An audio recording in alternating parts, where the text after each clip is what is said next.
Gray is what my fear did, so it's like, screw it, just. You ready? Yeah, I just. Alrighty, call the meeting to order. Tiffany, please take the roll. Councilman Mundy. Present. Councilman Brennan. Present. Councilman McCain. Present. Councilman Stokes. Present. Mayor Sykes. I'm present. Let the record reflect that we do have a quorum for the December 13th, 2020 meeting, 2021, sorry, at 6 p.m. Right, we're going to run down to recognition of, oh, he is not here today, right? Okay, so we'll do it in the next meeting. Okay, we'll go down to item number 2, Alexis Pickering on the Get Healthy Idaho grant. Hi guys. How we doing, Alexis? Good. How are you? Good. Good. Thanks, Kim. Yep. Thank you so much for having me. It's been about, I was just asking Kim how long it's been since I saw you last. I think it's like A week ago? well, you personally a week ago, but I think we presented to you all about 6 or 9 months ago, and the purpose of my initial presentation was basically an introduction about this grant that Elmore County and I received. So at the end of that presentation, y'all wanted me to come back, share the assessment results, and talk about what is this action plan that we're going to be working on for the next 3 years. So that is the purpose of today's presentation. I hope you're going to like it. Please ask questions. This is not me just shouting information at you, so I'm sure and I hope that you guys will find a lot of this very interesting. So just again as a recap, my name is Alexis Pickering. I'm a health strategist with Central and Southwest District Health, and I facilitate the Western Idaho Community Health Collaborative, a 10-county multi-sector public-private partnership that's aligning healthcare, public health, and social services to improve health in our communities. Who do I tell next slide to? Alexis, what does MHS stand for after your name? That's the Masters of Health Sciences degree from Boise State. Proud Bronco.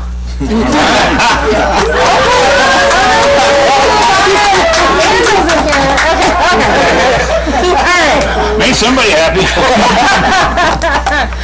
All right, so just for, again, outline for today, I'm just going to give you a quick background on the grant. What is it? Jog your memories, because I know you guys are full of a lot of other important things. Talk about the action plan and kind of what are the next steps going forward in the next few months. Next slide, please. Thanks, Stephanie. I'm a really good assistant. I know, you're just like all the things. All right, so again, this is a collaborative grant between the Elmore County Health Coalition and the Regional Collaborative, which is my collaborative, the Western Idaho Community Health Collaborative. The grant goal is to address the upstream causes of poor behavioral health and diabetes across the county. So again, the timeline was we just wrapped up the planning phase where we did an assessment, we did an action planning process, we communicated with certain community members and stakeholders about it, and now we're in the implementation phase of the action plan. The grant amount for the first planning year was $155,000, and I was able to negotiate an increase of $80,000 for the next 3 years, so it almost is, it's pretty up there, it's almost to $1 million, not including some other additional funds that I'll hopefully be negotiating for. So you're welcome, gentlemen. Next slide, please. These are just, again, the overall assessment results. I'm happy to share the entire report with you at a later date if you guys want it. These are just the high-level summary. Again, it was, you know, we've previously done, and a lot of our health partners do community health needs assessments. So those are quantitative assessments. So it's looking at, you know, the number of folks that are obese, the number of smokers, the number of folks that don't get mammograms, you know, all of those types of things. What was different about our assessment and what was really important for us to capture in this community was the why behind those numbers. So we've got plenty of numbers, but we really want to understand what are the barriers to those things. So we did a qualitative assessment, and that really led us to a lot of the same quantitative results, which means that we're right on track. However, we really understood the root causes of the poor mental health. So some of those are lined out under the mental health bucket. Some things are listed out under the physical activity bucket. And then, of course, we've got some local health care challenges as well. One thing that I want to note is we actually had 5 focus groups, 3 in Mountain Home, 2 in Glens Ferry. We had Hispanic, Latinx, Spanish speakers in addition to English-speaking focus groups. We had 8 or 9 questions. We had 8 questions and 1, you know, any other additional questions you have. They were really simple to answer.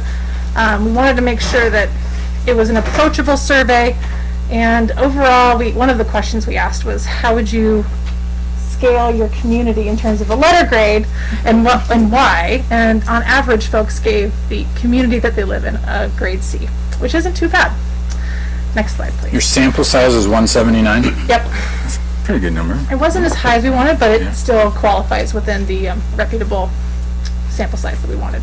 And were we the highest rate of non, for our county versus other counties for non getting your mammograms, not, or was it we were something pretty high? So Elmer County is the highest in the state for tobacco use. It has a really high rate of obesity and lack of physical inactivity. We also have one of the highest suicide rates in my region, within my 10-county region. And there's a couple other key parts, which is why we focused on mental health and diabetes, because you also have a very high prevalence of diabetes in the community, and there aren't a lot of services to get folks to either get tested, get into a program, or do preventative medicine so that they don't actually become diabetic. Right. Great question. So after the assessment was complete, we conducted 3 workshops of key stakeholders, Kim being one of those folks. And so basically we just looked at the assessment and said, okay guys, what are we going to actually do about this over the next 3 years? We had Brock fill us in on some key details and priorities with the city and what you guys are doing, just to make sure that we're aligning this grant with other priorities that y'all are working on and want to leverage those investments wisely. So then, of course, throughout that action planning process, normally we wanted just 3 things, but a community health EMS pilot became really apparent and a big thing that the county wanted to do that connected with a lot of the other things. So I approached the Bureau of Emergency Management and secured that additional funding. Next slide, please. Thank you. So this is the big thing that I want you to take away from this presentation. So the 4 action plan priorities. All of these things connect and should improve residents' mental health, physical activity, all of those things in their own unique way. You guys might have a little bit more interest in some more than others, but they all should have a positive impact on your city. The first one is supporting health partners and hiring community health workers. That's what CHW means. And connecting community resources to improve health and coordinate those resources. So, we're resource heavy, but navigation poor. So having, community health workers that are hired at Desert Sage and Luke's and whoever know and who to connect with in the city or within EMS or with police or with fire helps those folks get the help that they need faster, and it reduces, staff burnout, all of those things, because then they're actually getting off their workload and going to the proper resources, if that makes sense. So it's proper resource management. Y'all should save money, and we should also get better health care. The second one is a community health EMS pilot with the county EMS team. And then the third one is, I know we've got some really good folks doing transportation in the county, but there hasn't been as much momentum or strategy behind that. So we're going to be paying for a facilitator to inject some awesome work to kind of get folks on the right track so that you guys have a lot more bargaining power with Compass, increase that funding revenue coming into Elmer County, and supporting the city and your goals. The fourth one is working to preserve and increase access to open space and trails. So one thing that we found in our interviews with folks is people love living here. They live here for a reason. They love the access to our outdoors. They love the rural nature of living in Elmore County. But it became very clear that there were a bunch of folks that knew how to access that, and then a lot of folks that were like, I have nowhere to go. I don't know where to go because it's not marked, or there's no wayfinding. So having some sort of plan to make sure that it's accessible for everyone, regardless if they live in town or out of town, so they can all benefit from the open space that you guys have. Any questions about the action plan? So you're gonna fund the wayfinding signs for us? I wouldn't go that far. Maybe I help you identify where you're going to identify where to put them. Alexis, what about the mental health part of this? Is that in number 1? So I want you to think about mental health as part of all of them, but for different reasons. Okay.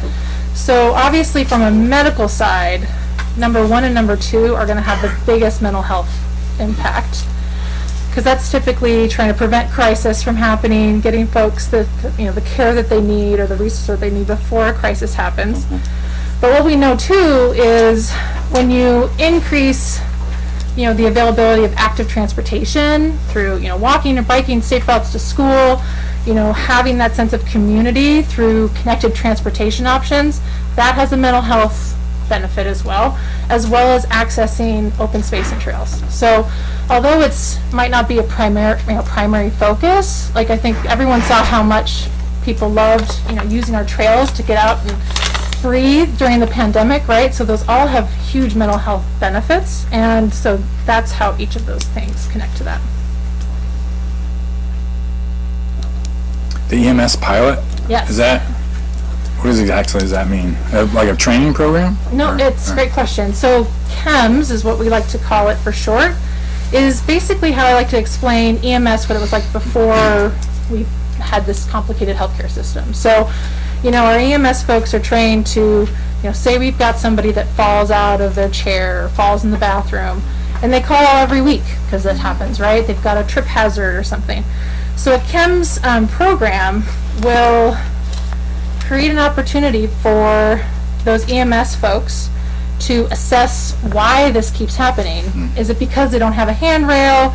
Is it because they don't have a rug that covers a cord?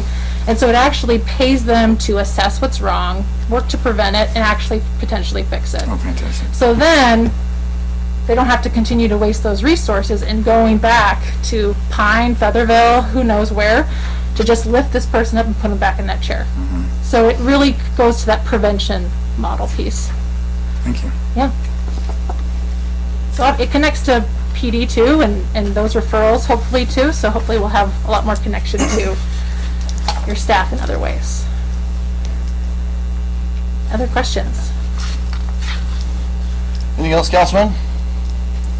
Thanks, Alexa. Okay, Alexis. Alexis, sorry. I got an Alexa out front. Danger. All right. Next slide.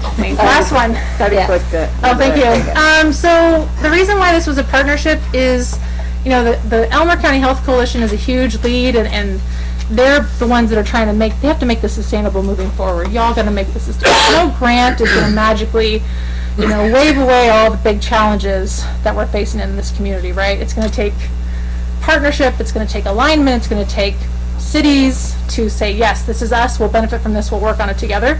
But my collaborative is also helping with a variety of other things to make sure that that sustainable path is easier for everybody.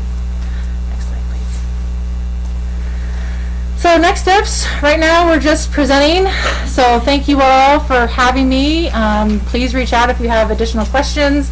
We are beginning implementation in all 4 of those action planning items. So, if you have staff or, folks that you feel like would be well positioned to give really good input and guidance and direction on any of those 4 items, I'd love to hear from you. And I'm sure and I hope that you'll have me back to give you an update and some potential solutions for all of us to work on. Any other questions? Thank you. Thanks, Brad. Thank you. Thanks for having me, guys. Thanks, Kim. It's you first. Okay. Thank you. We'll drive safe. Thank you. Will do. Yes, thank you very much. Whose thumb drive? Alexis, is this your thumb drive? No. See you later. Alrighty, we're going to run down to recognizing persons in the audience that would like to get up and speak for 3 minutes and speak on any. You can speak about whatever you want, just as long as it's not on this agenda. Would anybody like to get up and speak?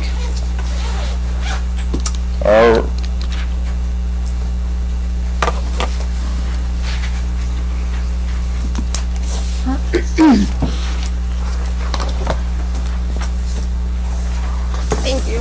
You're welcome.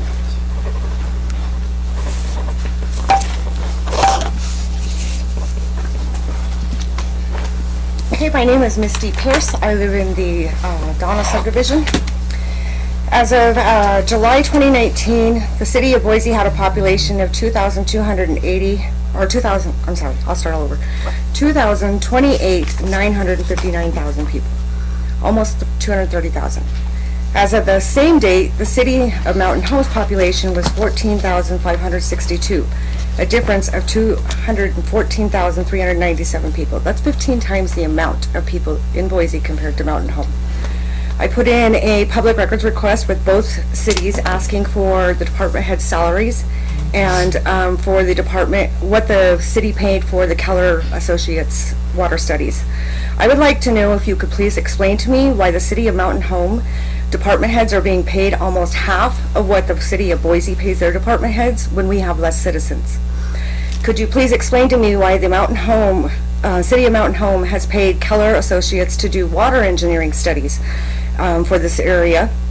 As of last week's P&Z meeting, Mr. Urquidy admitted that he is not a water engineer, but he's getting paid an engineer's salary at $93,932.80 when he should be paid as a department manager or office manager. Can you please explain to me why the taxpayers are paying for two different engineers when we do not have an engineer within the Public Works Department? I know that when that position was open, before Mr. Urquidy was appointed, the City Council had an opportunity to hire other qualified applicants. I would like to know why our taxpayers' money is being wasted. Thanks, Misty. Would anybody else like to get up? Let's move 3 minutes. I would like to get up there. Go ahead. Rock Cherry, 1715 Gabber Court, Mountain Home, Idaho. I just want to express how much I appreciate the work that we do here at the City of Mountain Home and the work of the department heads, in particular Rich Urquidy, and the amazing value that he brings to our citizens. I believe that Tiffany will certainly answer this, but he does not get paid what an engineer would be paid if they had been working for the city.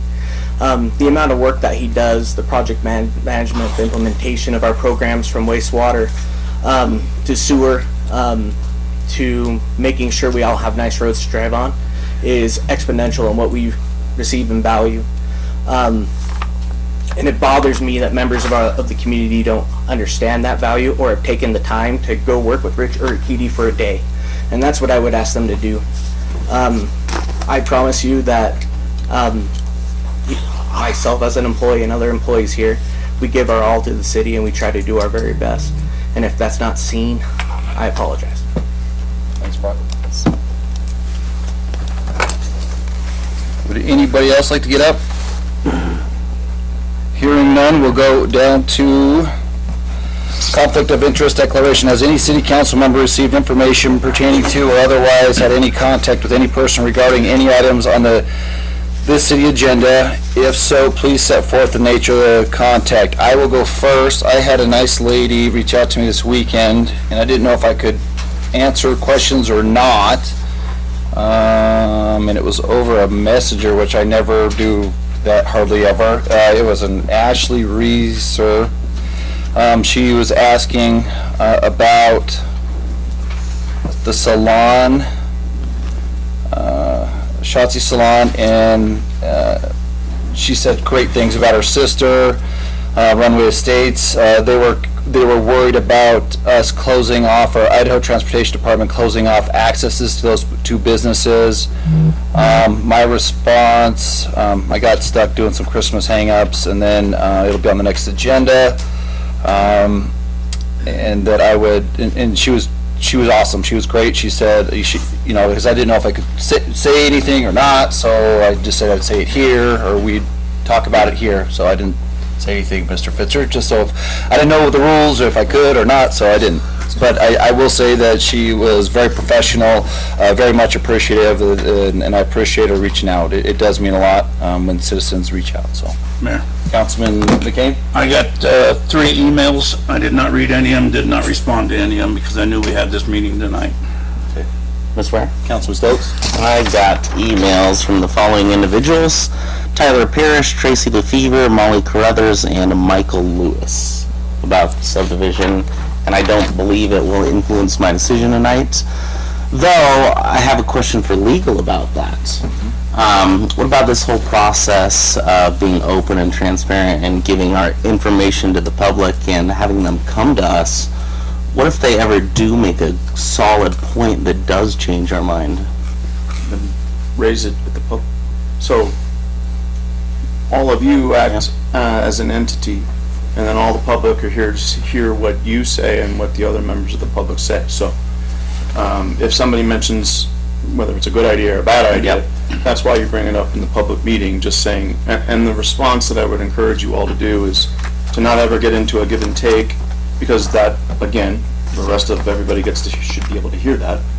And so you encourage them to come to the meeting where we can do that. Thank you for your point. And then I will raise it at the meeting. And so that's exactly how you handle it. Mr. Mayor, Councilor Brennan? I think a lot of us got hit with the same email, I'm guessing. Laura McManus, Tyler Parrish, and Molly Carruthers, and Michael Lucas all hit me up on email. I took I didn't get yours if you sent it wrong. So I appreciate everybody's email. I did read it. I did not respond, but I can remain unbiased and form an appropriate opinion. Mr. Mayor? Councilman Bundy? Many of us heard that there was a hacking of the city email accounts, and I must be the only one that has not been able to recover their emails for the past 2 weeks. So for those of you that have sent me an email over the past 2 weeks, I apologize. They are somewhere in cyberspace, and I'm working with IT to recover my email. All right. Oh, sorry, Councilman Kane? Tracy, if you sent me something, I did not get yours either. I have a copy. I'm just saying I didn't get it. I got the same 3 that the others got. All righty, we'll run down to, May I ask, are all the emails the same?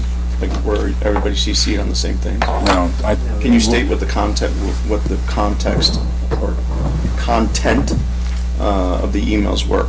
I can try, Didn't if read from them. memory. do you want me to go first? I've got the emails. Oh, sure, that's more And accurate. you can say if that's what you remember, maybe? Way to go, Brad. All right, Laura. Your email's up first. You don't have to read it out. Oh. I just want to know what the general content, what's Access. The content of the email is irrelevant. What is relevant is how you articulate it in your head. I.e., what is it that you got in your head from reading it? Laura, Obviously nothing. I don't remember. Okay, Laura's email is primarily focused on access and feeling that property owners will lose access to their properties with approval. Tyler's.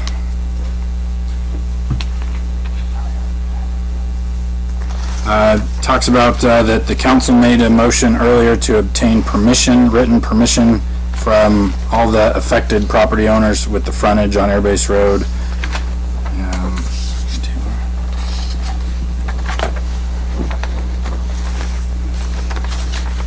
And then the other one looks about the airport overlay and why we're proceeding without the airport overlay. Or the rough draft of the airport overlay, since we don't have one in place, I suppose. And then third, affordable housing, that they don't believe these units will be affordable. And then gave a whole bunch of stats to back that up. In the future, Mayor and Council, the better way to handle it is the way Councilmember McCain did, because you could blame it on technology, kidding. You could blame it on what you're blaming it on. But I guess, I'm sure there's probably people in the public who are like, well, I didn't know I could send an email and make my last points to be made. I guess I'll do that next time. And that's what we don't want to have happen. We want to have it happen in an open meeting format. So, you know, if you see, go ahead. I mean, obviously you have to read it a little bit to understand, oh, it's about this, But- and then stop, is the better way. From what I understand, by by how this meeting is gonna proceed, we're not in public hearing anymore, so they're gonna write me an email, and I can't answer it, so I'm not like talking to my constituents, and they're gonna be ignored in this meeting, because there's nothing on here that allows them to talk tonight. You just gave the answer in your question. If the public hearing is closed, then that means the opportunity to testify and to provide further evidence to you and to all of you is over. So then rather than telling them to come to the meeting, say, you've missed your chance. Well, that's us. I'll let you deal with that as you can, but I mean, obviously, yeah, in a way, because otherwise, then other people would want to be able to comment on that, and it's just this endless circle kind of thing. And so there's specific for open meetings laws, which is what we're garnered by, an open and transparent government. What we're regulated by is we receive testimony from the public during certain parameters. You get to have your say. You could do it in writing. You could do it verbally. If you send it in writing and, it becomes part of the record, that's all the ways. But once the bookends of the public hearing have closed up, that's when it isn't appropriate anymore. And so in an email, it sometimes could be harder because you're reading along going, oh, that's what it's about. Or when somebody stops you in the grocery store or sees you. And when it is, and another thing, that kind of thing, like screaming from the road, obviously you can't do anything about that, and then you put it on the record. But when it looks like it's actually a detailed, that's why I asked what the content was. When it's like a detailed sort of scenario, I would ask you guys to try to refrain from that. In the future, it's fine. It's not a problem, especially if you can base your decision on the testimony that was provided. But that's just the method behind the madness of all that, okay? Mr. Mayor. So there's no, this is a work session for the council, so I can't have testimony or anything else per open meeting laws. So I'm sorry. I can't. Definitely, no. No, for future, please, if. So here's the thing. I can't hear this, but what we can do is we'll, what was it, the open hearing or the public hearing? Hang on a second. Let me see if I can try to help everybody here. Wait, just wait a second. We are in, right, open comment, so long as it's not about. You're recognizing person in the audience is next. That's what. No, we've already done that. You're in conflict. You're in conflict. We're doing conflict. So long as you're not about something on tonight's agenda, you're saying something in the future, which is what I heard you say. If you, with your permission, you could call it part of the open comment. In the conflict. So you want It has nothing to do with what's. nothing on the agenda? No. Okay, then come on down. Then come on. All right, thank you.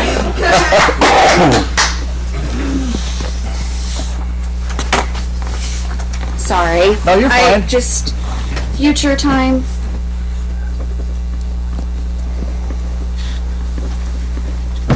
Address, right? Actually, you're wearing a sweatshirt, not a dress. Okay, so for future time, and this is involving emails being sent to you guys. Would you say your name for the record? Megan Young. Thank you. So future time. So for an example, I wasn't able to be here last week because I was working. But if there's a way for us to get something out to you guys, because I know not everybody, everybody's working, and not everybody can be here at 6 o'clock, And so if there is a way that we can communicate with you guys or communicate our concerns, maybe not individually email, a mass email, somebody comes up here and can read everything. I don't know any of that. I don't know how I can communicate with you guys, and if that is like read off or something, then maybe when there is a conflict that we do have a problem with and we want to express ourselves but we can't physically be here, we should be able to. We should be able to contact you guys, and I believe the reason why everybody got emails about certain things and you guys aren't able to look at it, then how would you know what the public is having a problem with? Like, what the public would like to see. So if we can't communicate with you guys without physically being here, there's a problem. That's a massive problem, in my opinion, and probably in a lot of people's opinion here. Because you guys don't know, and we can't just, say, hey, we're leaving work, bye. And I don't know, that's my thing, so. And Megan, I appreciate it. I didn't get any emails. No one likes me, so, Yeah, sorry, and that was probably from doing my doings. You weren't, you have a council meeting, you have guys that, also inflict on your decision. Yeah. And so, that was my doing. But there's not access to a general thing for you guys to read, for you guys to see. There is. hang on, We hang don't on a want to second. answer that. Go ahead, Tiff. So you all are more than welcome to submit whatever you would like in writing to the clerk's office. And I will put it in their baskets. I'm not going to, well, if I'm ordered to read them one at a time, I would read them aloud. I prefer not to. But they would all get a copy of it if it came into our office. As long as it's before the public hearing. Our attorney tell her how to do it. Councilman Kay wants you to. I was just gonna have you do the same thing, tell her what processes she can go through if she's not gonna be here, so we do get that information. Yeah, it says Because we already had a public hearing, one second, no, that's the only reason why I did not read any of them, because that would give me more information again. And I did not know if any of the other council had got the same message or not. Then that would be me having more information than what they had, which would not be a legal item to have. I'd have to disclose it. So if you don't read it, you don't send any response, you just ignore it, which I hate to do. I don't like anything prior to an open public hearing, I will look at, I will comment on. But after it, I cannot, because that's given me more information. Right, okay. But he can tell you several ways that you can do it.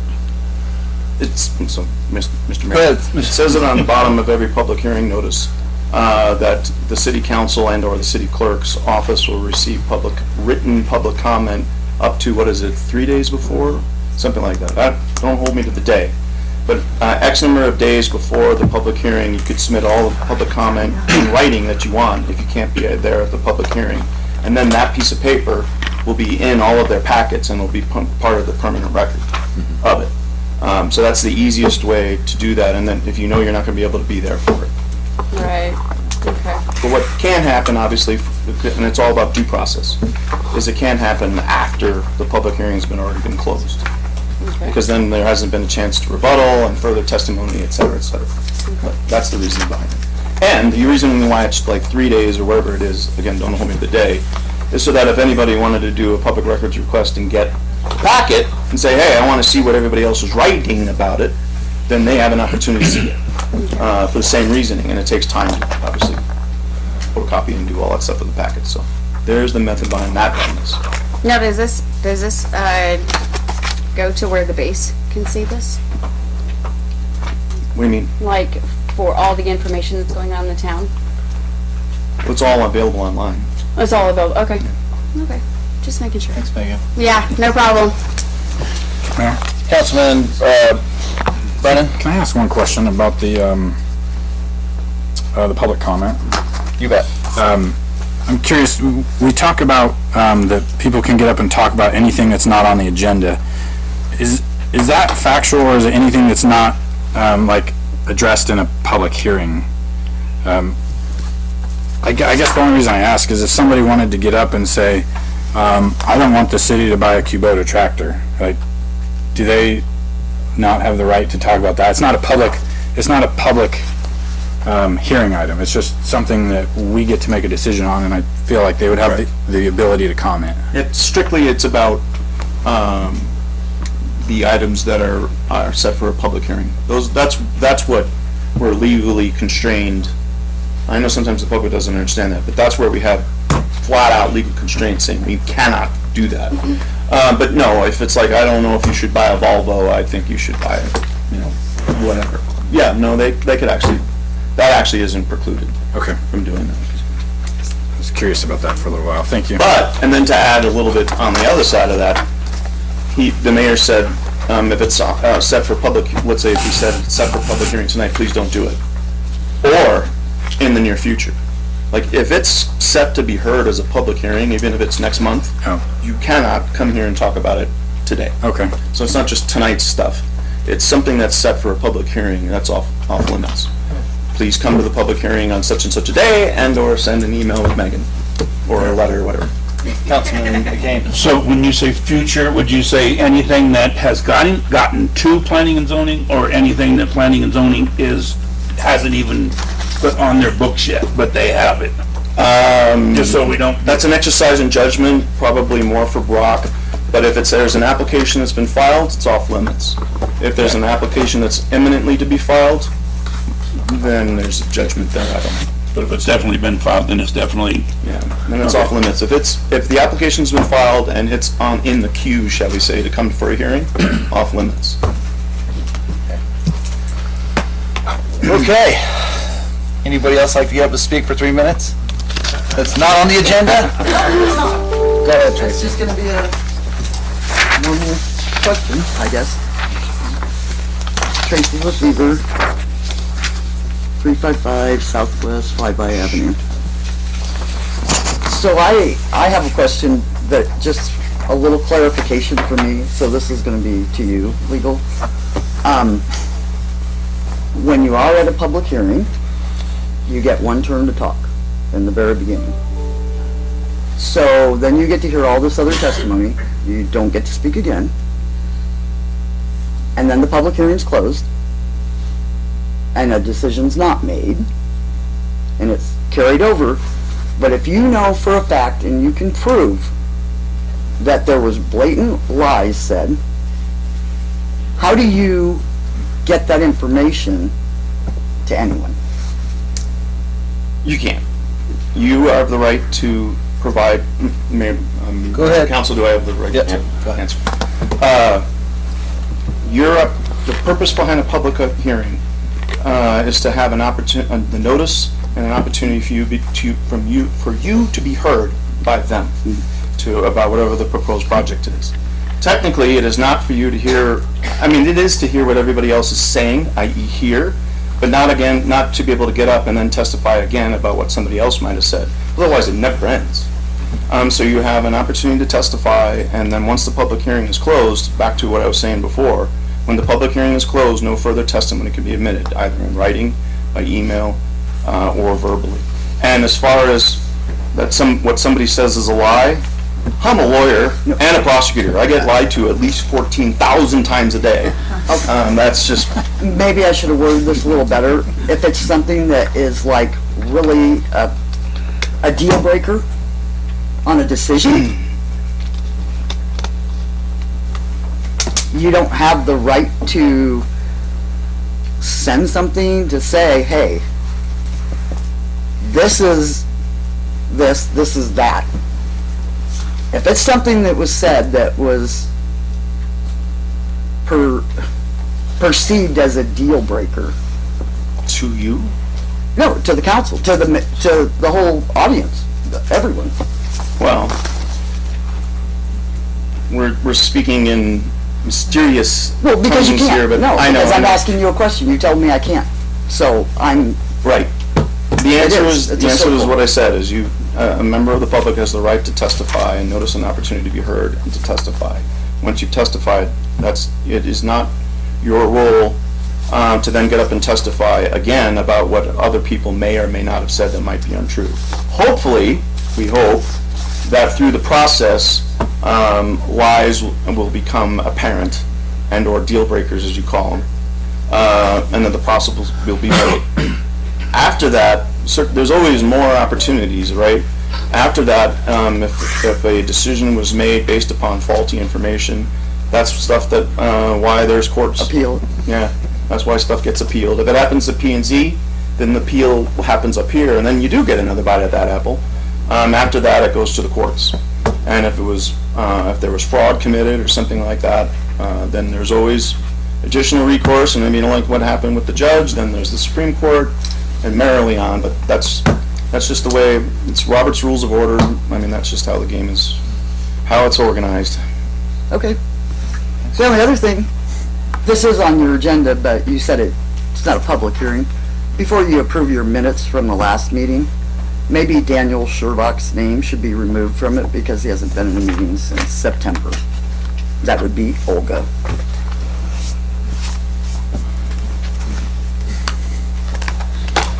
Thanks, Tracy. Anybody else? You up for 3 minutes? Okay. We've done the conflict consent agenda. Councilman, there are anything that you want pulled, you want to discuss? A through P. Councilman? Oh, Tiffany has a correction she'd like to stipulate. Sorry, I forgot about it. On C, the date should be from October 22nd to November 21st. The amount is correct. So 10/22 to 11/21, okay. That was on the hearing. Councilman Brennan? Talking about the minutes, I did recognize, and I redlined it, I already talked to Tiffany about it. It was Danny or Daniel Sherlock's father, Daniel, or same name? Is he a junior? Okay, then I think we're okay there. As far as, sorry, let me look at my list real quick. I don't want to really pull it, I just would like to have a quick conversation with the folks at Republic Services about the Consumer Price Index and how it works. I guess I've kind of not dove into the Consumer Price Index very much, but if they can come forward and just help me understand how we got to that price that we're going to pass on to our citizens. Thank you, Mayor and Council. Rochelle Klein with Republic Services, 11101 West Executive Drive in Boise.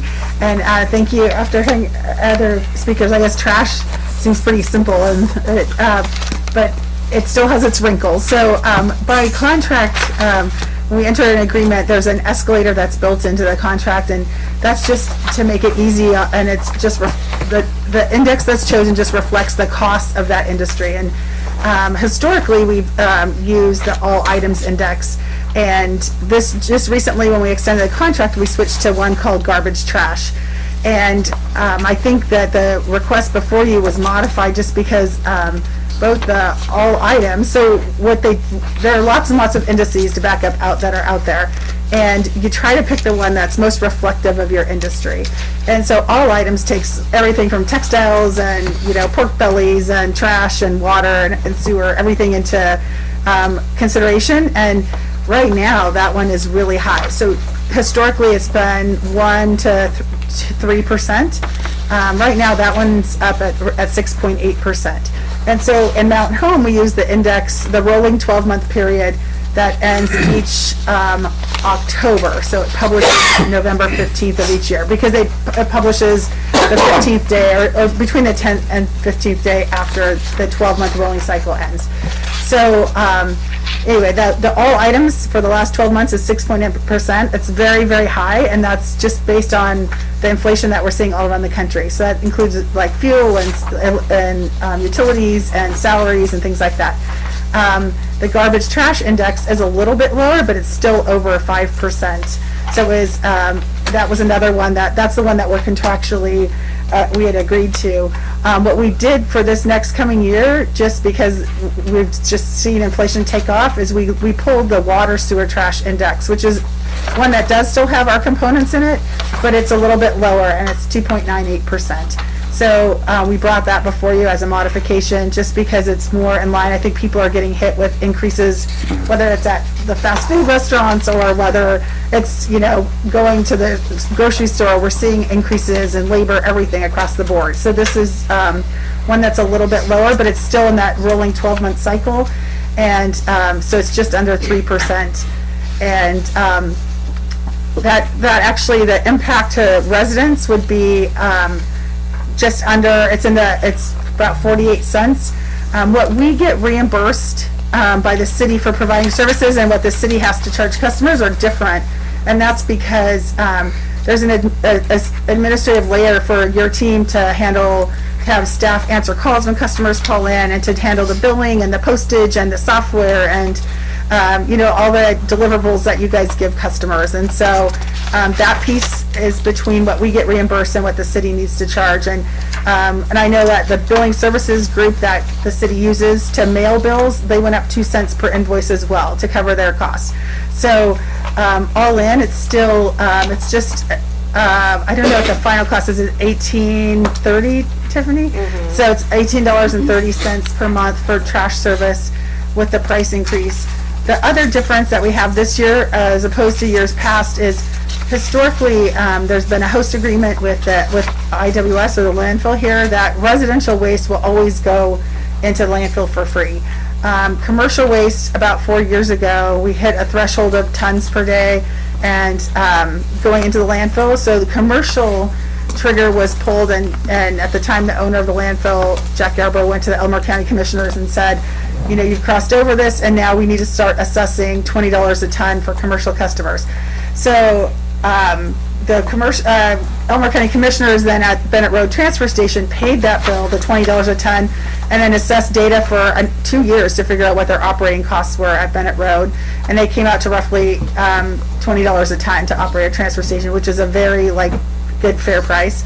So it's $40 per ton for commercial waste. Well, we just now this year, 2 years, so it's been 4 years ago this happened. We just now this year are for the first time amending commercial rates to add that in.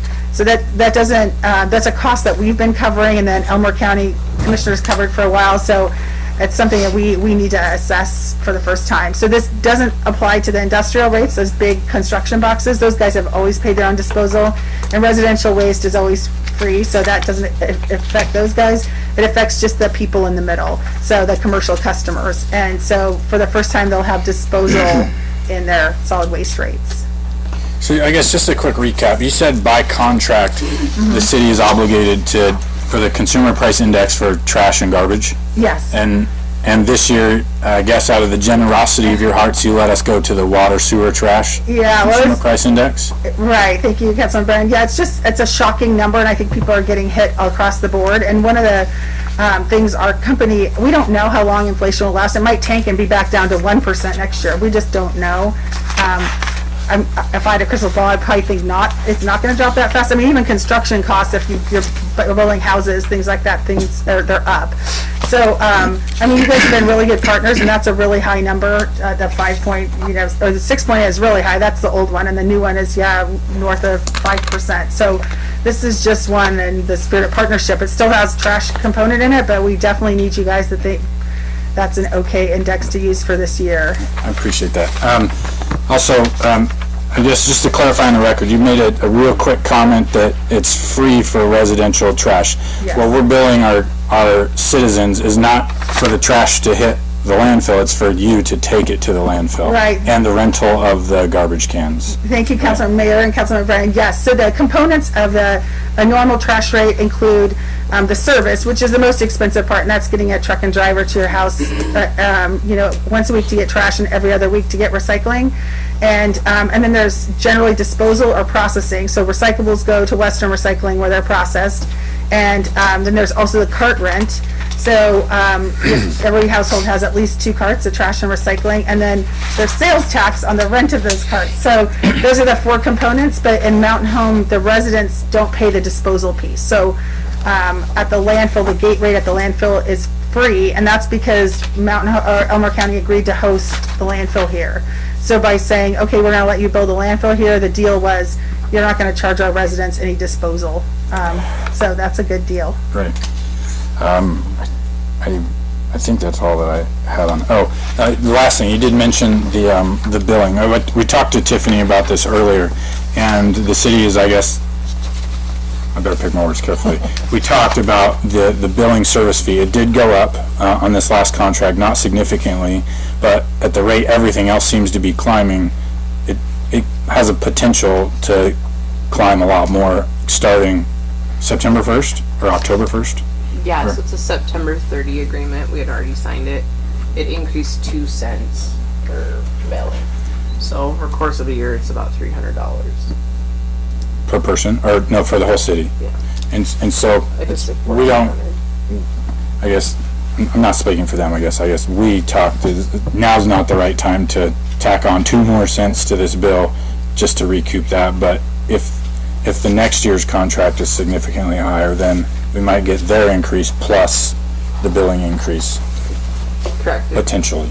Mayor, council, the postage is ultimately up to you guys. If you want to round that up, we can. I did, the original new rate that the residential proposed was $18.27. I rounded it to $18.30. So I kind of unknowingly took that into consideration. So. Good, okay. That's all I had. Thank you. No, thanks. Is there anything else on the consent agenda, gentlemen? Thank you, Rochelle. Thanks, Rochelle. Mr. Mayor, Councilman Bundy, make a motion that we pass the consent agenda as listed. second. It's been motioned and seconded. Any further discussion? Mayor? Councilman Brennan? I guess could we also just, for the record, point out that we will bring back another one specifically for commercial residences, or commercial properties. This is strictly residential today. Thank you. Any other further deliberation? Hearing none, I'll call for the question. Councilman Stokes? Aye. Councilman Kane? Aye. Councilman Brennan? Aye. Councilman Bundy? Aye. All right, run down to item old business. Deliberation on Planning and Zoning Commission recommendation to approve and annexation of Lot 2, Block 1, Falcon Crest subdivision. Mayor, Councilman McCain? I'll make a recommendation to approve Planning and Zoning's recommendation to approve annexation for Lot 2, Block 1, Falcon Crest subdivision. Second. There's a motion and a second. Do I hear any deliberation? Mr. Mayor? Councilman Brennan? I almost feel like we're rushing, although we've had 35 meetings on this to get it through. But in clarity, right, internally, and I'm speaking it, I object to just moving forward with this because the council still has not seen the rough draft of the airport overlay. It may be important to some, but I think the council has the right to decide if it's important to us as a body and as individual council members. So I feel like it is being hidden from us for a specific reason, and maybe it shows that the rough draft says this development shouldn't be there. Maybe it says the industrial park shouldn't be there if all we follow is that airport overlay.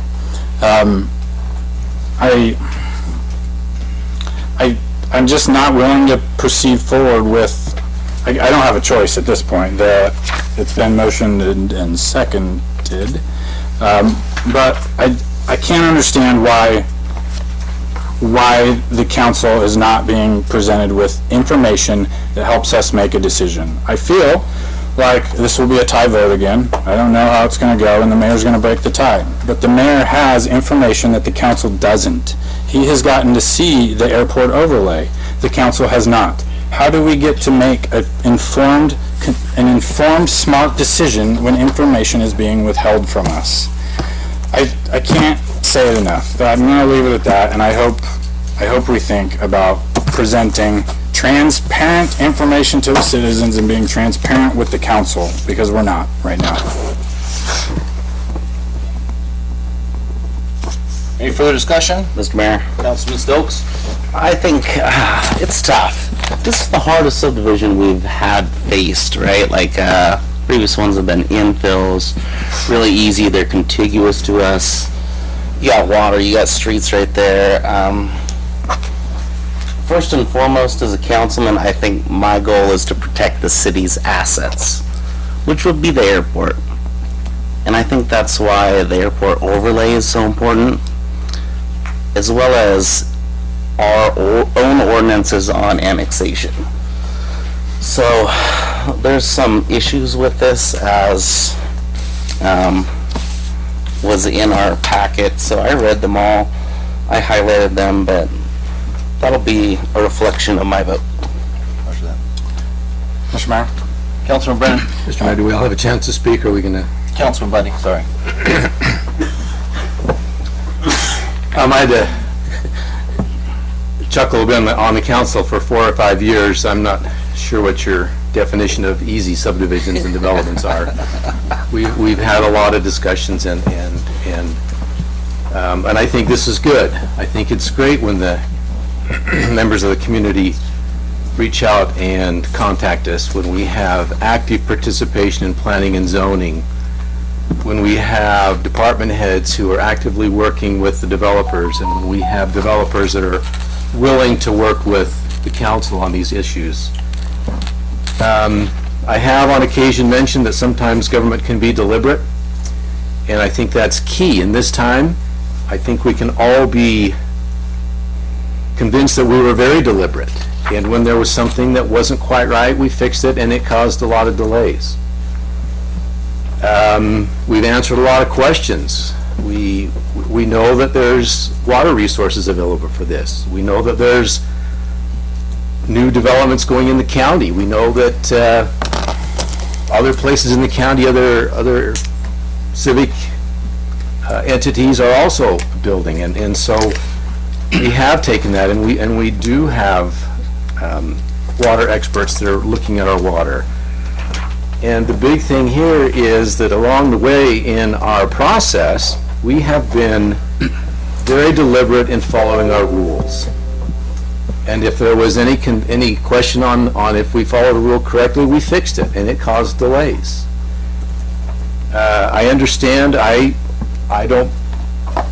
have not seen the airport overlay. I do not believe there's any malfeasance on anybody's part on the development of the overlay. That's just my opinion. One thing I would caution us on is changing the rules mid-game.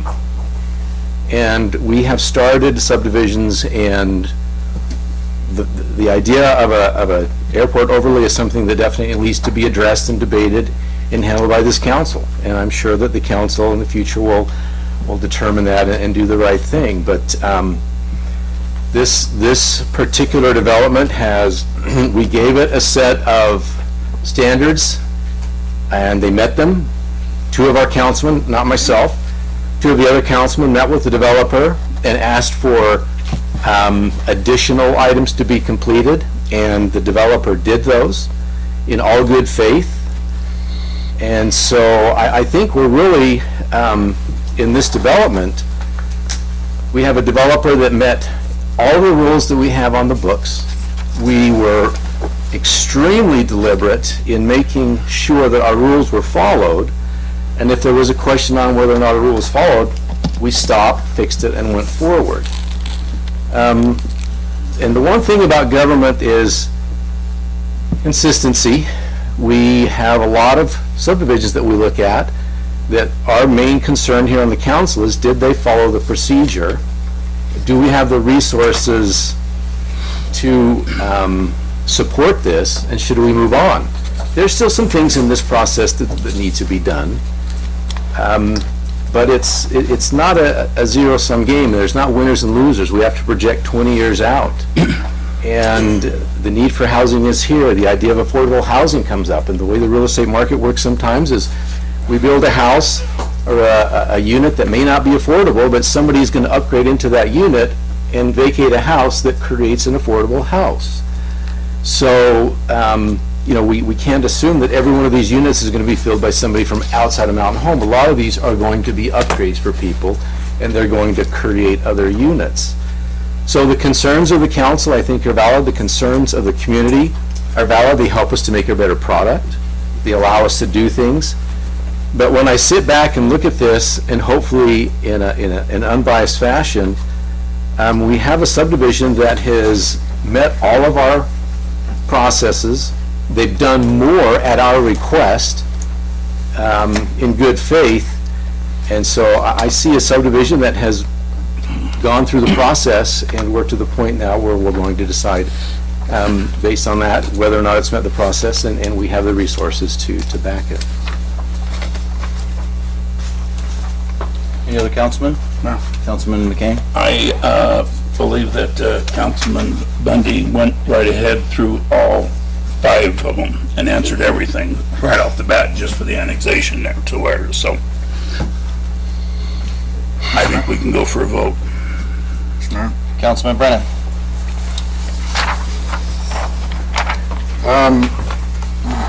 The thing that legal counsel told us we had to answer was, I think the section, or Mountain Home Municipal Code 964 subsection C2 A through E. E says promote to keep city limit boundaries that are squared off and not irregular in shape. I would definitely argue the irregularity of that if it gets passed.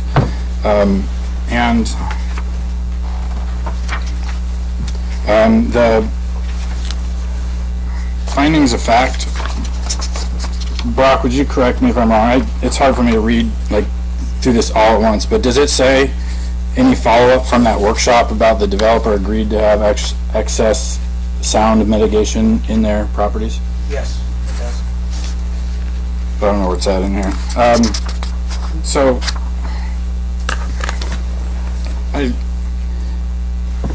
similar to what Councilman Stokes said, is I have the same feelings and attitudes as I did that I made perfectly clear in the last meeting that were on the record. I guess I would just like to ask you, Mr. Mayor, why are you not providing us with the airport overlay rough draft? I don't have it. You've never had it? I gave it to Mr. Fitzer. He's going through the legal process of it. That's why. I don't have it. I don't believe that. You know what? Let me be frank, right? I'm assuming I literally give you the draft. there's no email chain? I had it printed out. I read it. I gave it to Fitzer. That's what I did. There's no email chain of this anywhere? I never got an email. Just was handed to me. Brock, I'm sorry, was there an email chain of this? An email chain. Did you email your rough draft to anybody? I held it. Okay, thank you. So, an email record exists, you could have forwarded it to the council for review. That's transparency with city council, that's all I ask for. Okay. I'll point out one thing there. I asked Brock, there is no airport overlay right now, correct? Correct. It's correct. Which means any application, so Supreme Court case law says that the ordinances that are in place at the time of the application is filed are what govern and apply to that particular application. So, I mean, I don't know, it's not gonna help you guys, I realize this, but just to put your minds at ease a little bit, if we pass an airport overlay tomorrow, or if we pass an airport overlay last month, it would not apply to this subdivision. It would not. It does not relate back. It does not go back in time. Any application is grandfathered in at that time. And there's Supreme Court case law where cities have tried to apply it because they realized that they had a hole in their ordinances, and somebody drove a bus through it, and they got sued and they won. So it wouldn't apply. That does not resolve your internal conflict, obviously, I could see that.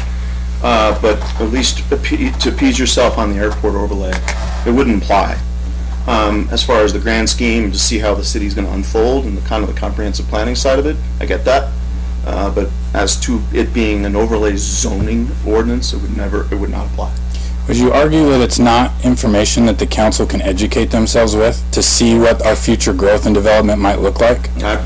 Yes, I'm not getting into the middle of all that. You guys, that's why you're elected officials, you get to, I guess, Okay. I'm the lawyer, I get to do my nice, neat little job. All right, it's been motioned and seconded. Call for the question. Councilman McCain? Aye. Councilman Bundy? Aye. Councilman Stokes? Nay. Councilman Brennan?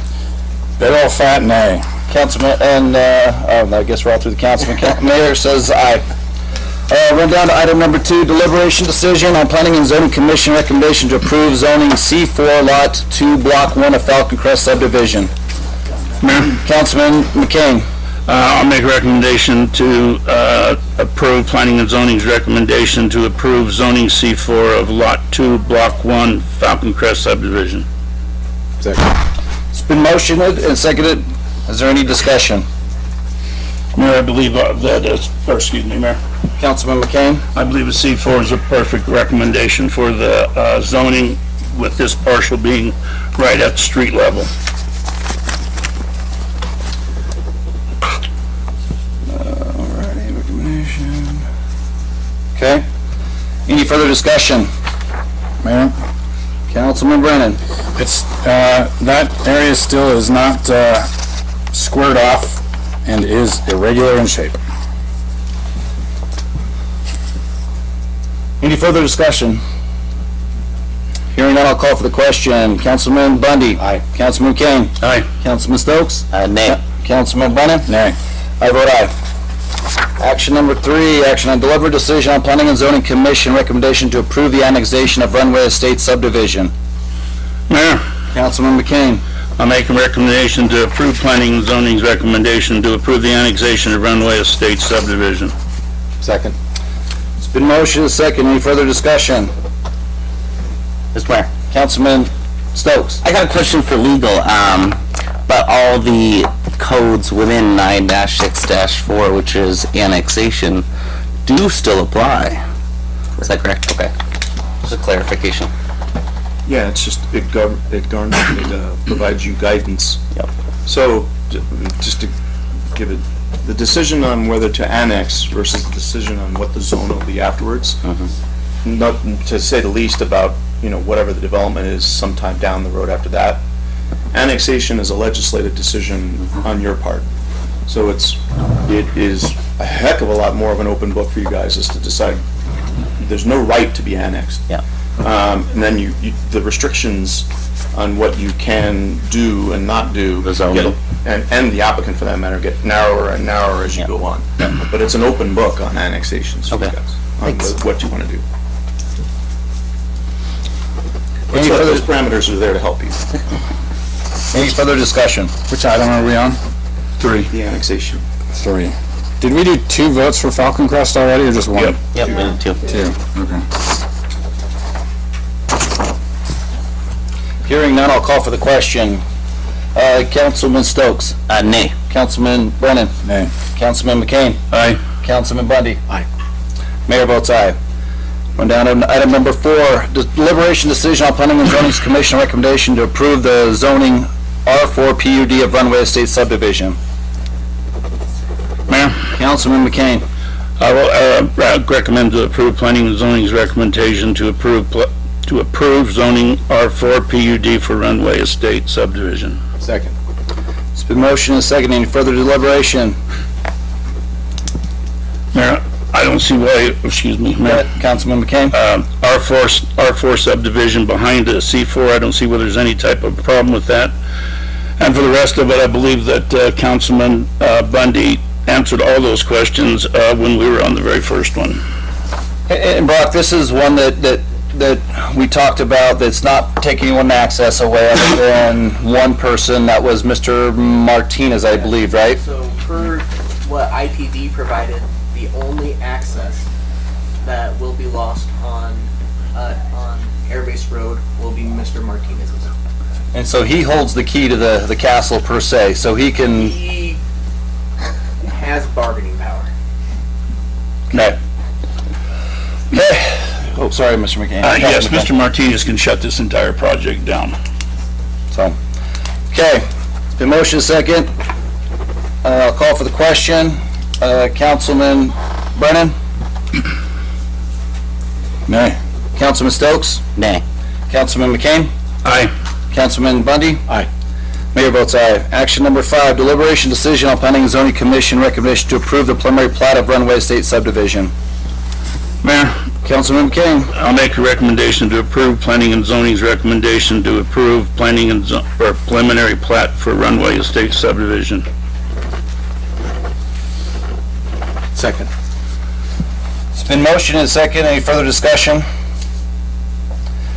Yeah, this one is the one that Mr. Bundy, Councilman Bundy, had already discussed about, and all the reasons to, all the items for 1 through 5. I vote, I'll call for the question. Councilman Stokes? Nay. Councilman McCain? Aye. Councilman Brennan? Nay. Councilman Bundy? Aye. Mayor votes aye. New business removed from the consent agenda, there were none.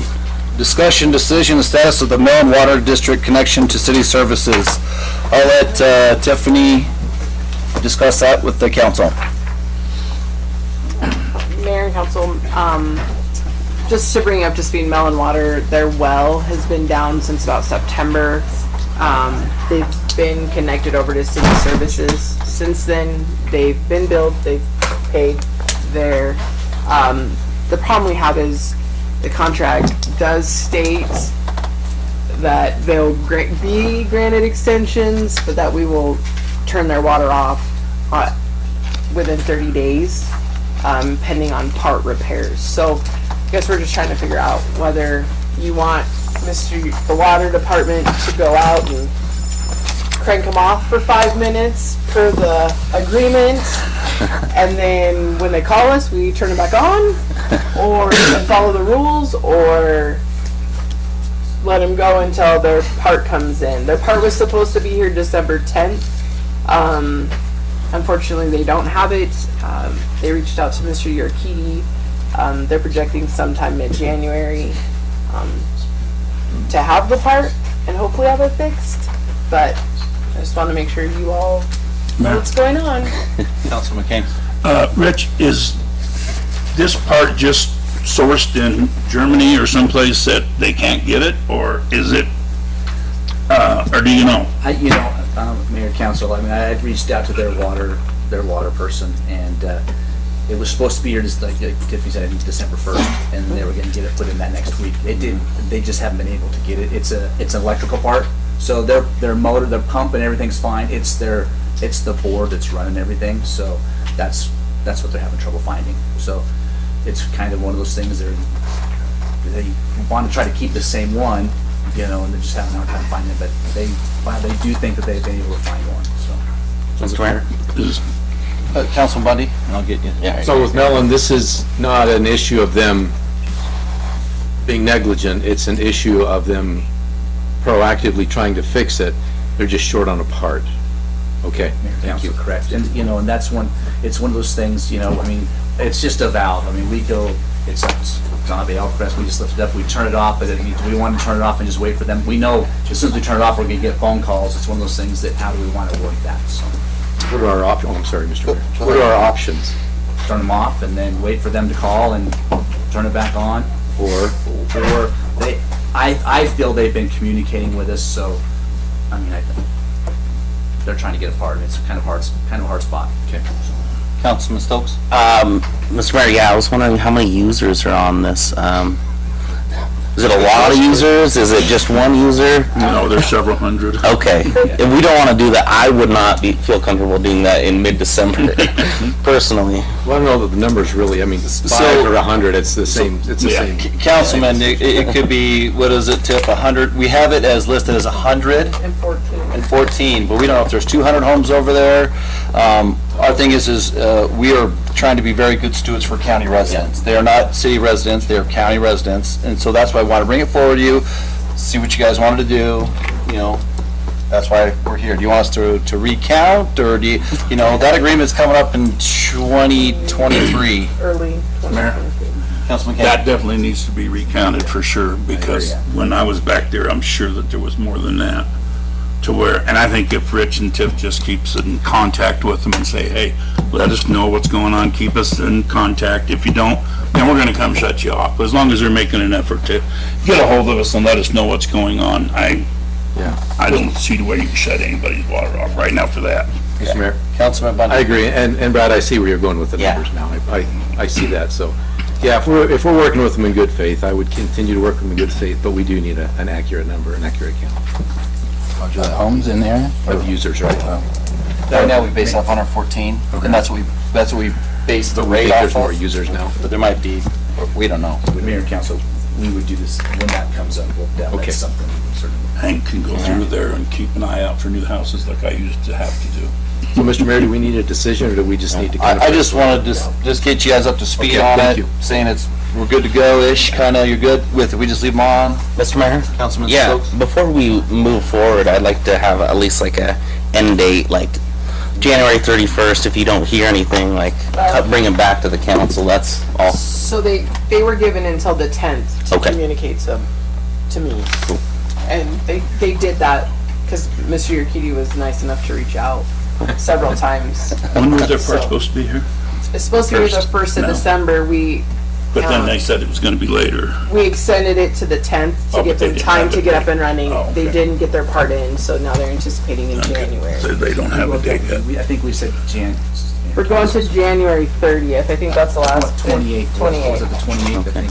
I feel comfortable with that date. Friday. The Yeah, last business. as long as they keep you day. guys informed and you let us know, that's fine as far as I'm concerned. Okay. Alrighty, item number 4, cancel December 27th, 2021, city council meeting, authorize to authorize monthly expenditures. Bah humbug. Well, Councilman Bundy's been asking for it for 6 years, or how long you been here? 5 years? So I thought I'd give him a Christmas gift. I appreciate that. Councilman, And my last thoughts, meeting, you're like, yeah, screw it. He's got a January one. just seems on the December Christmas meeting that people are cutting. Thank you, I think it's a good plan. Yeah, but we know he won't be doing much in January. I know somebody else that will be. We're saving all the good stuff for the new council. Good. Yeah. Councilman Brennan. Tiffany, I had a question earlier. I guess my watch went off. You probably heard that. It's never gone off before. It said I'm having an irregular heartbeat. So if I have a heart attack, I hope somebody can help me in here because I feel like I'm about to. Let's see here. It says and authorize monthly expenditures. We're not blanket passing bills. We're pushing all the bills to the next meeting. So we'll still have a chance to review everything. Go ahead, Paula. Mr. Mayor and council, so it's going to be the utility bills to Idaho Power and Mountain Gas, those that we have to make those payments. But if a department head's coming forward purchasing a piece of equipment, we'll push that off to the January meeting. But if it's like Jim's Home Lumber, we have to pay them.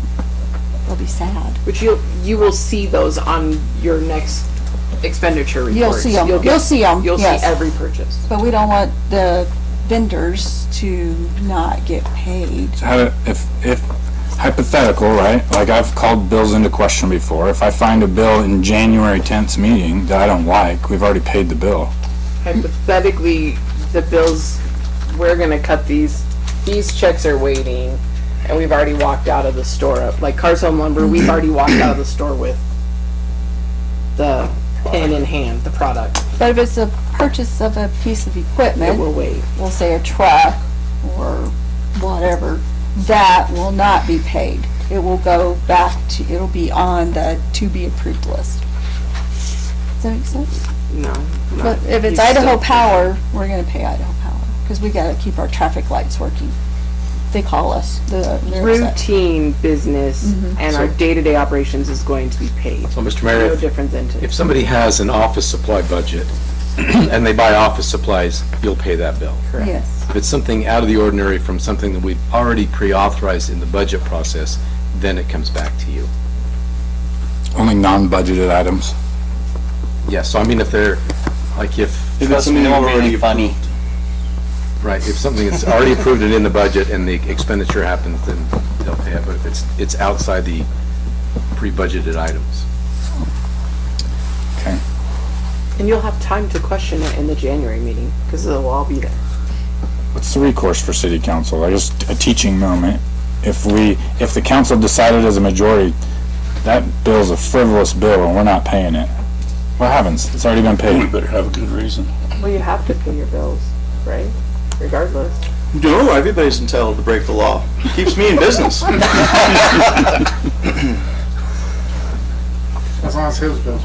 Yeah.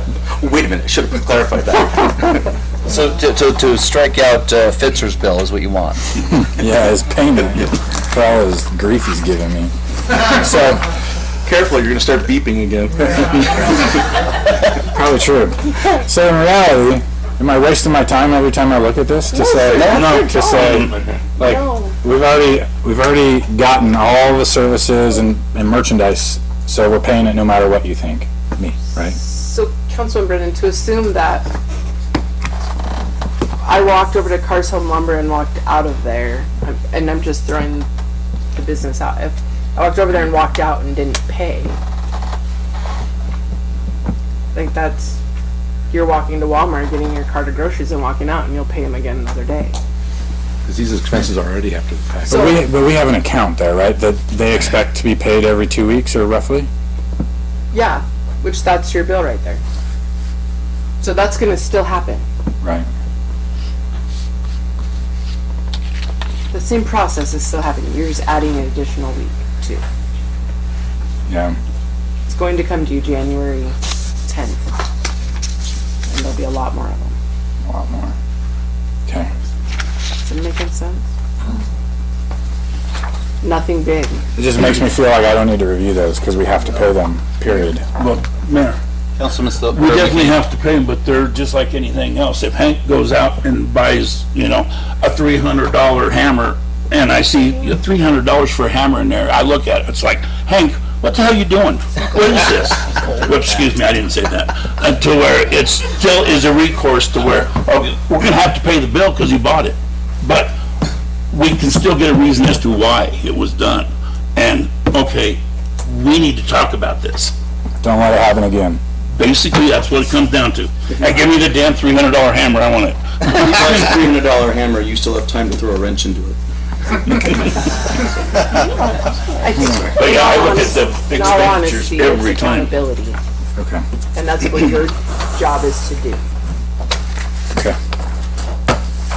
Mr. Mayor? Councilman Stokes? I make a motion to cancel the December 27, 2021 City Council meeting and authorized monthly expenditures. I'll second it for Matt down there. It's been motioned and second, I'll call for, any further discussion? Hearing none, I'll call for the question. Councilman Stokes? Aye. Councilman McCain? Aye. Councilman Brennan? Aye. Councilman Bundy? Aye. Run down to, number 4, 8, Merry Christmas. Thank you. Deliberation decision on planning and zoning recommendation for Zone R, or Zone R4 with a PUD entitled Paiute Place PUD. Mayor? Councilman McCain. Can I have Brock give us a real quick run over of this subdivision? Yes. And if the contractor's here, then I too? believe the applicant Just the applicant. is very enthusiastic. Okay, yeah, if I can just get a quick run over. The brief overview. So, Karen.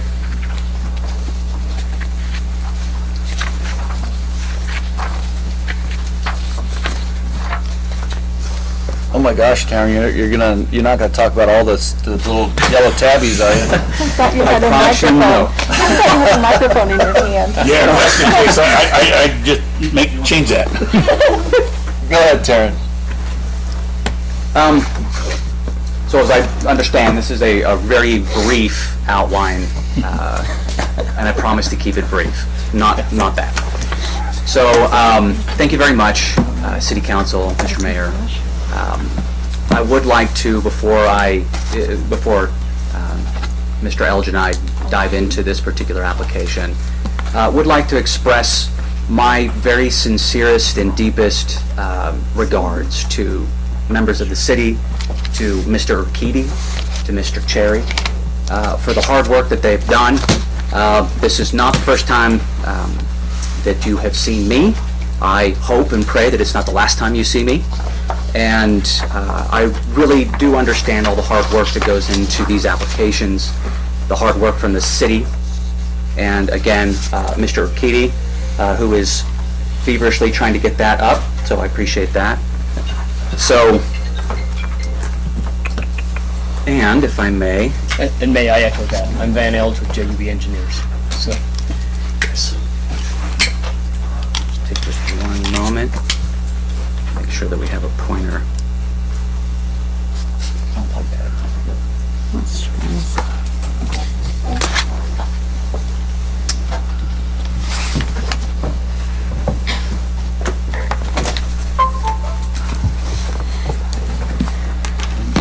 My cue to pause.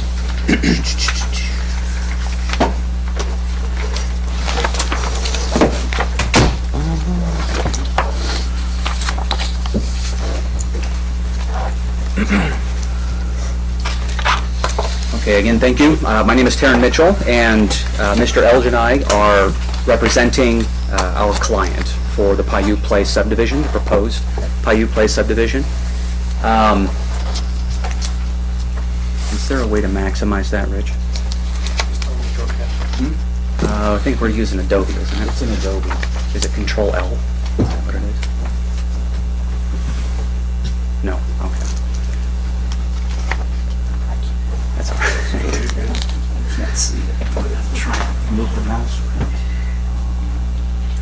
Anyways, while he's discussing. It'll be small and abbreviated. We're looking at it. What we have before you is the Paiute Place subdivision. So we would like to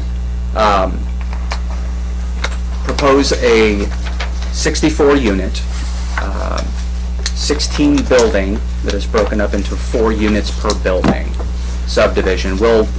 I'm under the assumption that you have all received the packets, the complete packets, which is why I think it's important to be brief. I would like to have Mr. Young, who's representing our owner here, come and introduce himself, if he may. Yeah, my name's Art Young. I know you guys, and we have a good team here. We want to get in here and make something happen. We saw a huge housing need here, and this is our chance, and we just want your guys' support. These guys got the answers. Thanks, Art.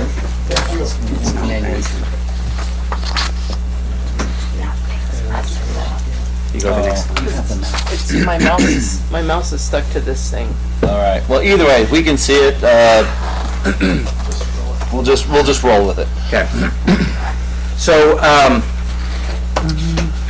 as I mentioned, we have 64 units that we'd like to propose. This is a medium-density subdivision. I think it's important that that be expressed. It's also an infill subdivision. We are not building or even suggesting to build out in a location where we do not already have existing infrastructure, water, sewer. I'll express again that we are firm believers in the importance of water conservancy, and so we would propose, as part of the landscaping requirements in the city ordinance, that we have water conservation landscaping. Doesn't roll off the tongue, but I will repeat it over and over. There is our master plan. Thank you very much. And so I won't dwell on the landscaping. We do have a centralized green space. That green space uses what's called buffalo grass. Buffalo grass is wonderful and very drought tolerant. It uses between 1/7 and 1/10 the amount of water that is normally used for Kentucky bluegrass and rye or fescue mix that we have here locally. And so we have a wonderful centralized space for all of the units to have access. Let's see if I can now advance it. Oop. Push Control 0.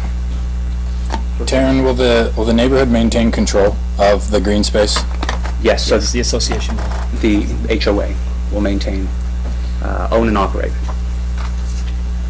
So we have ample parking, and the parking can be, there are 2 parking stalls per unit, and we do have visitor parking as well. So we have some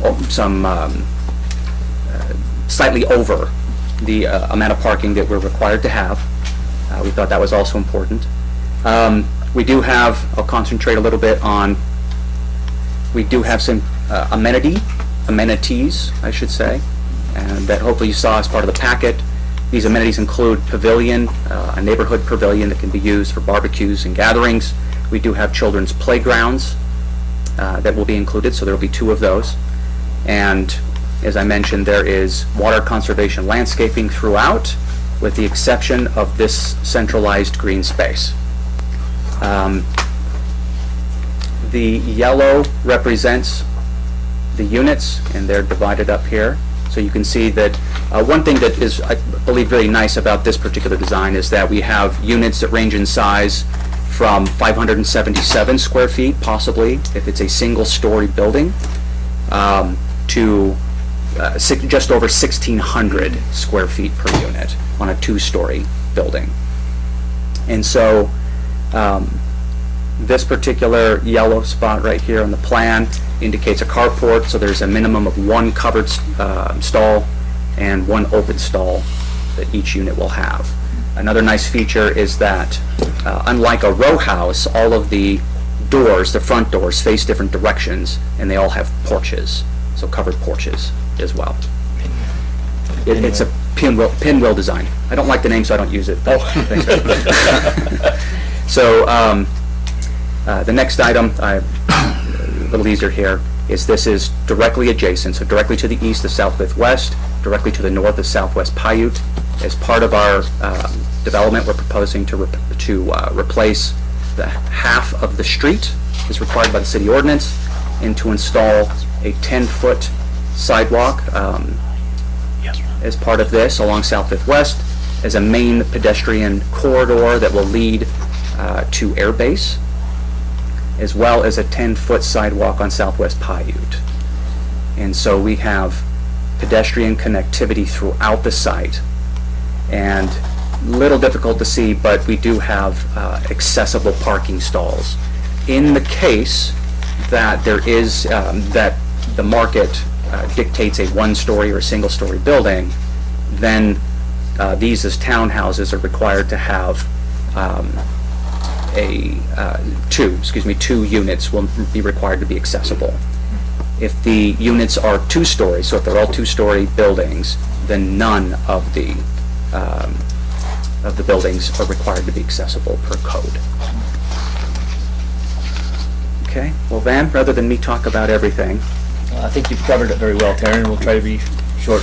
When we first met with your staff, I have to say that this was my first go-around for a number of years with Mountain Home. And Rich and Brock, we asked for a special meeting to go over all the ordinance and requirements that they would have. I was surprised. And Mayor, you walked through the meeting.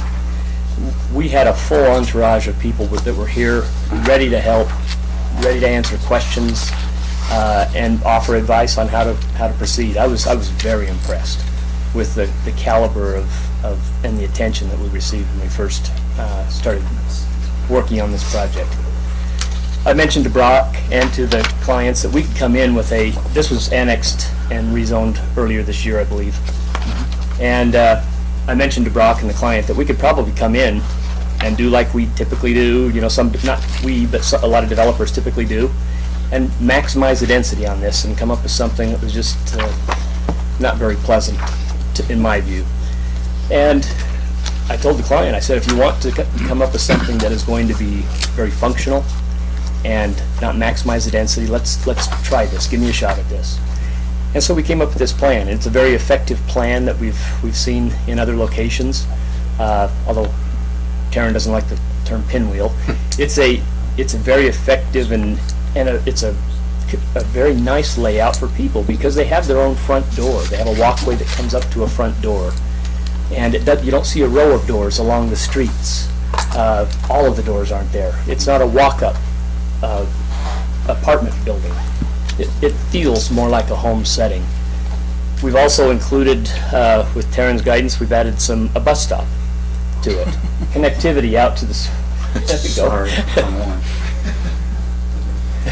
some sure nice Christmas lights there. It's a common area in the next winter. Next one, yeah? Yeah. Was that right? Yeah. But, our large common area there, we went through a lot of gyrations to try to make that work and make it accessible to a lot of the residents. And the access points, we've been very sensitive that we don't have access off of South Fifth West. And but we do have, it shows a little stub there, but that's just an emergency access for fire. And we'll provide some equipment that will barricade that, and the fire department will help coordinate what type of equipment that is. You can see down in the middle of the project, coming off the sidewalk off the common area, and down to the bus stop, there's another common area there for pedestrian traffic. So we've got a couple of outlets, 3 outlets actually, sidewalks that reach out to South Fifth West. The other thing that happened is the sidewalks, this was part of a regional pathway along South Fifth. And so Brock asked us to provide a 10-foot sidewalk there. Now, we could have turned that back into a 5-foot sidewalk along Paiute, but it seemed reasonable to us and to the client to push that forward, and then as that develops further, then you'll have the option of what you'd like to do with that pathway as it heads to the east. And so we've tried to be sensitive to a number of the needs, not tried to maximize densities, but be sensitive to what's around us, and also, as Taryn mentioned, this is an infill development. It's rare to see an infill development that just doesn't try to come in and maximize the use. We're trying to be careful and sensitive to that, and I think Art and Isaac have been very cooperative in that regard. I don't think I've got anything more. Taryn, is there something that No, I think you you need to touch on? yeah, you hit all the highlights. We were going to share some renderings and things with our technical difficulties. I think we'll skip that. And oh, there we go.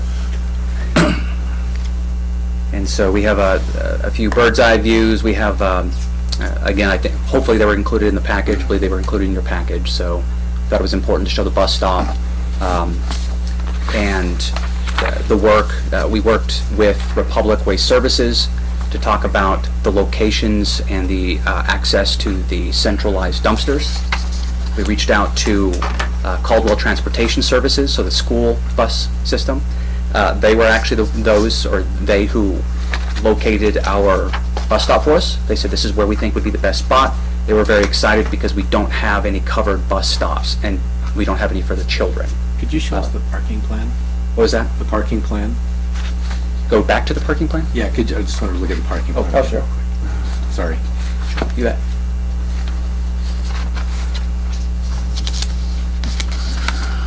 Okay. So I was just talking about that, parking. Yep. Got it, thank you. You bet. And this would be Republic Services? Yeah, I was going to say, because of since you wanted to look at the parking, note that we've got additional parking because we overparked the site. Yeah, That we've that's got what I additional parking in front of the I'll do common a quick area. count, and then thank you.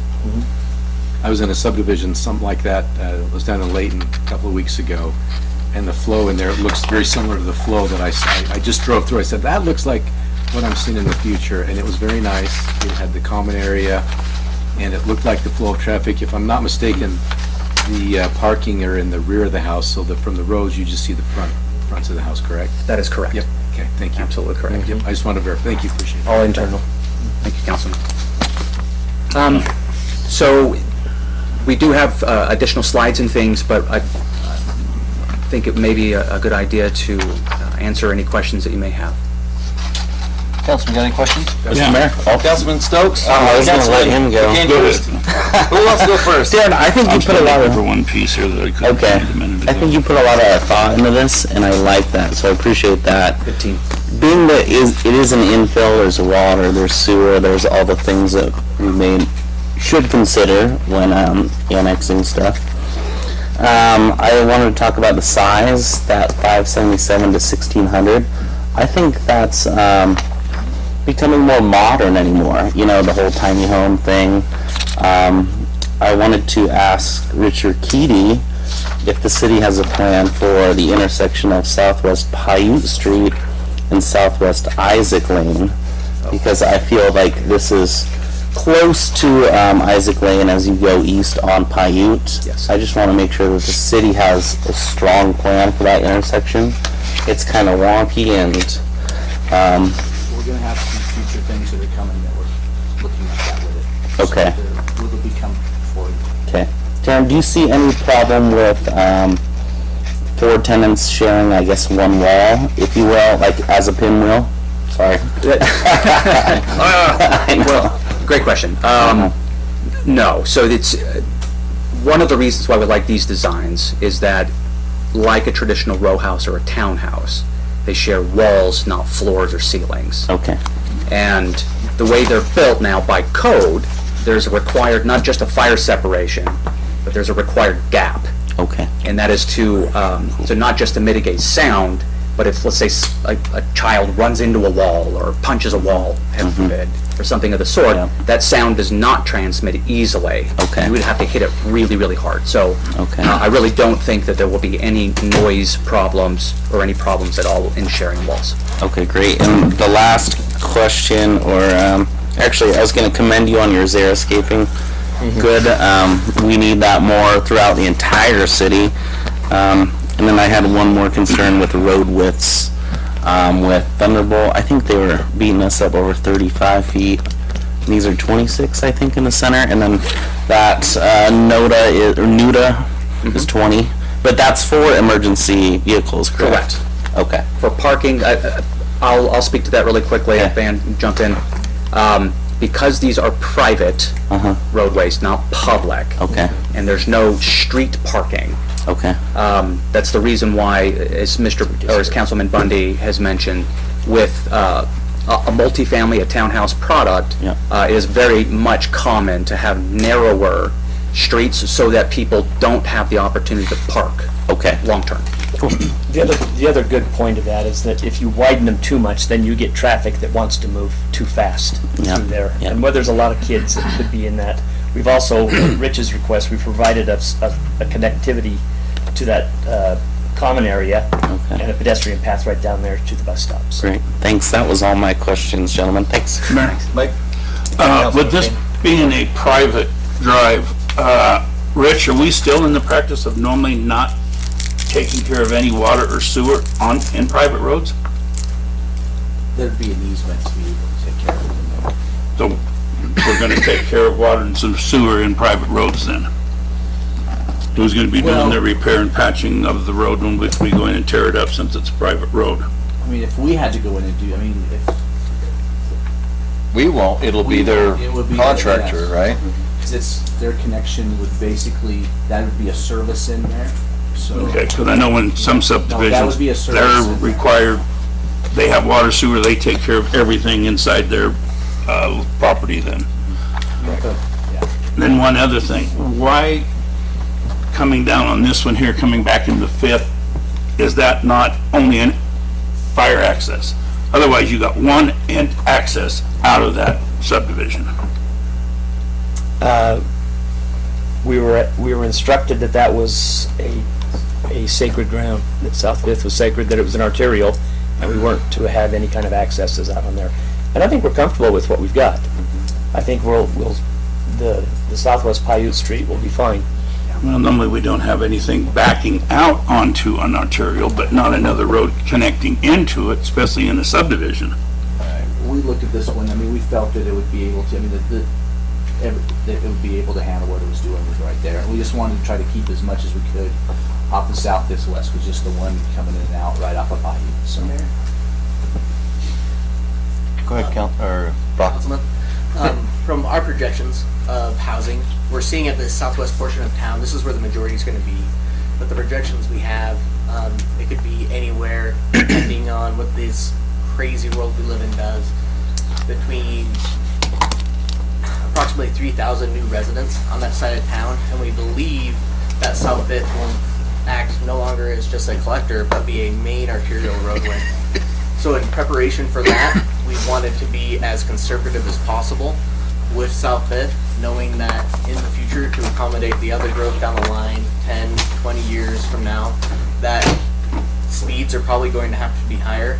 And in order to maintain that A level of service status and or B, we wanted to limit as many as possible. So that was our reasoning. The planning and zoning, and you guys have done a great job here, don't get me wrong. Oh, no. I just never have liked one exit or entrance out of any type of subdivision, especially when you got 64 plus units in that subdivision. That's a lot of vehicles leaving that subdivision too, and they're all in the crunch point at one area to where, but that's my only comment on it, to where everything else I think has been a fantastic job done on this, looking through everything that I see here. Thank you. Councilman Brennan?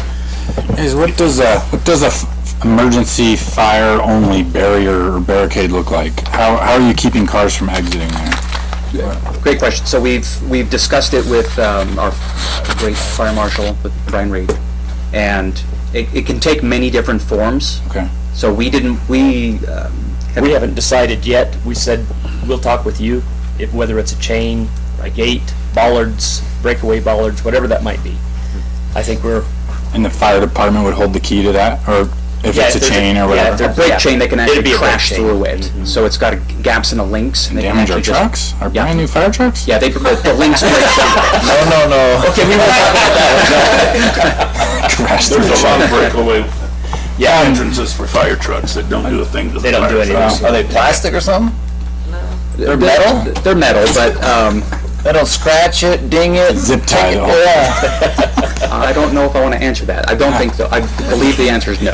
I had the same thought as Mike, honestly, and you guys help me work through this here. Is what if it's a exit only, right turn only out of there until this, and with the caveat that the city has a right to close it at any time. So it has two exits but one entrance, and so I can't visualize the distance there, like on the actual road, if it's mapped. But I feel like, and before you answer that, I'm going to go to another point that I wrote down, and an old saying in my life, beggars can't be choosers, but for an artery in the big picture, what about like a left turn lane from 5th onto Paiute, so all the cars stopping there are not holding all the traffic up? Yes, that direction. And you're being super generous with your 10-foot sidewalks on Paiute and all that, but when I think of a major artery, I always see turn lanes, center turn lanes, and for not just your project, and I hate to ask you to put something in that's going to benefit everybody that lives further down on South 5th, but I think it could have a big impact on the flow of traffic in that area. So. Oh, excuse me, go ahead. Go ahead, Rich. I'll wait till, Okay. I'll wait till you're done. And then I'm just asking, does the PUD, and does the PUD allow, you're talking about 1 or 2 stories, does the PUD allow for them to make the choice and carry on? They don't have to ask permission to do a 1 or a 2? Well, currently, what the PUD does not specifically name, they are held to city code. So the underlying district is R4, which is 30 feet, but I believe that the PUD is 45. How many?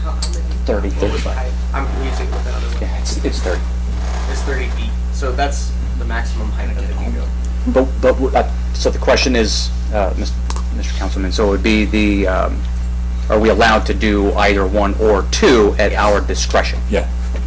And what's governing that is the height restriction only. You just can't go above 30 feet. Right. Yep. Okay. I'm fine with that. That's all I had, the 2 traffic things, I guess. Then I'll hand it over. Councilman McCain? I just wanted to ask Rich if 4th or 5th, excuse me, is actually big enough to make a turn lane in there right now as it sits. I think, I was just gonna ask that, Mayor Council, I think that it might be, so that might be something that we could look at doing down the road, looking at, see how the traffic is, and that's something that we could get in there too, so that's not, it's just painting and getting something. Without any extra construction. And what is the rework of the road he mentioned? That doesn't include widening. It's just simply, basically, you're cutting it in for water and then repaving over the top? Mayor Council, I can answer that. Per our ordinance, it says that if subdivision comes in, then they need to go from center line to their property to redo the road. Because the road is not completely built out. What is redoing that? Is it just a new pave? If they don't cut into it, they could just lay fresh asphalt and call it good, or what? They would, that's what they're gonna do. They'll mill and overlay and just put new. Mill and overlay. Mill and It'll be a overlay. new topping. Okay. They'll have to probably, I think that's where they're gonna get water in from there, so they will make a street cut in there, but they're gonna repair that is when they do their half of the road. It's just like if you go down the road and you look at like, Silverstone, where they had to do half of the road, it's the same thing. They have to put in half of the road. Thank you. And one thing to note, and you probably already know that, I think we've all driven that road a number of times, so there are no current improvements, so there's no sidewalk, no curb and gutter, there's nothing really there. And they'll do that. Yeah. Appreciate the bus stop too. Safe route for kids, right? Yeah, that's fantastic. No, I think they've done great. Mr. Mayor, another thing that comes to my mind of a potential application we're going to have, which is the LEAP housing project, which is directly north of that. Note that they plan on taking access off of that road, and I have no idea with what they're proposing, how close it's going to be to that emergency exit. Oh. So, I love the idea of doing right in, left lane, whatever, only turn lanes. From good, better, best, that's definitely better. But know that the property to the north is developing soon, and I wish I had better information, but I don't know how close what their proposed entrance is going to be and how it would affect the turn lanes in question. We're there first. We can make them move their road down further. All right, Councilman, Councilman McCain. If there's no more discussion on this by anybody, I'd like to make a recommendation then to approve planning and zoning recommendation for an R4 with PDUD titled Bayou Place. Second. It's been motioned and seconded. Any further discussion? Hearing none, I'll call for the question. Councilman Stokes? Aye. Councilman McCain? Aye. Councilman Brennan? Aye. Councilman Bundy? Aye. All right. Thanks, guys. Thank you. Thank you. I think you guys and the staff have done a fantastic job there. Hey, Brock, will you get the lights? Number 5, deliberation decision on planning and zoning's recommendation for conditional use permit requested by CDTX Enterprises. Brock. Mayor, so this is the conditional use permit for the proposed drive-through for the long-awaited Taco Bell. It had made Approve! Oh, yeah. it has made it through planning and zoning. Staff has determined that they do have appropriate stacking, that due to new mechanisms such as mobile or ordering, that the proposed traffic that they have will be taken care of, and that they will not spill out into any public roadways. And you have the site plan in all of your packets. Mr. Mayor? Councilman Brennan? I'll just make a motion to approve the planning and zoning recommendation for a conditional use permit. Second. The motion and second. Any further discussion? Hearing none, I'll call for the question. Councilman Brennan? Aye. Councilman Bundy? Aye. Councilman McCain? Aye. Councilman Stokes? Aye. All right. Run down to item number 6, deliberation decision on Mr. Freer's request appealing the city's zoning administrator and building official decision. Brock? Mr. Mayor, so Mr. Hank Patrick, myself, have been tag teaming this, being that the component of code in question is actually in Title IX, it's in the zoning ordinance. And what it says is for Mr. Freer's subject property, which is on a corner and in the R4 district, when you have a duplex, you are to have one entrance on one road and one on the other. The code does spell to define what entrance is. In our studies, Hank and I had found it to mean a literal meaning as far as a door to access the property. However, after discussing with one of our veterans, Councilman Kane, his interpretation was, well, it could be driveways. So there is ambiguity there. I will note that the project so far has the driveways not off of the main road, which is 6th, but onto that side street, which is where we do want them. Like Councilman McCain said, we do not want to have people backing up onto arterial or collector roadways. But Hank and I have found that us doing a strict interpretation of the code without having a additional doorway on the other road, that Mr. Freer would not be compliant. Note that Hank did review the plan and he did make Mr. Freer aware of this at the beginning, but it's all kind of come to a head. So I will let Mr. Freer speak, and then I guess I will open myself up for any questions you may have.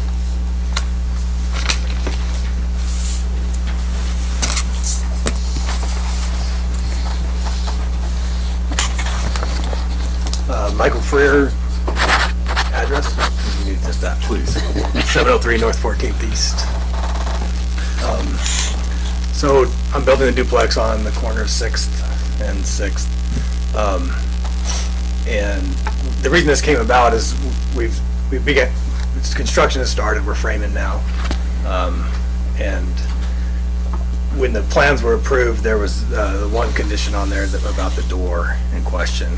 And so I went in this week, and just talked to Hank about the reason why we needed a door on 6, what the purpose of that door would be. That the property's already been addressed off of 6th Street, excuse me. East 6th. East 6th Street. Both driveways are facing East 6th. There's nothing on North 6th that would merit having a door function-wise. There's a door on the units to the rear, and mostly what's on North 6th is a garage. I don't know if you have the plans, the site plan, but it's mainly a garage. So the point of having a door basically to nowhere, to me, didn't make sense. So I went in and had a conversation with, that is actually what is required and why it would be necessary. If it didn't go to the door, it would go into the middle of the living room, which already has a sliding glass door toward the rear of the building. And so the other thought I had too is it's already addressed off of East 6 as stated, and if there was a door off of North 6, it could provide or could confuse people on to where the entrance would be in response to an emergency call or something like that, which would probably be into a garage. I think that's where in order to make the flow in that living room work best, I wouldn't want to put the door necessarily there. It would be just a door into that garage, which to me doesn't serve a purpose. Mr. Mayor, Councilman Bundy? is there a fence on this property? There is a fence. Is there going to be a fence on North 6th? There's going to be a fence on the back of the property. The fence will most likely come off that garage, and we'll have to check with the setbacks on what's required on fencing to know how far I can get onto North 6 with the fence. But I'm thinking is it 20 feet? Not 20 feet. So probably come straight off the garage, or somewhere along that 20-foot setback, which is that dashed line on the property, and fence that in. So if there were a door, it would be a door to the backyard. Yeah, which I already have.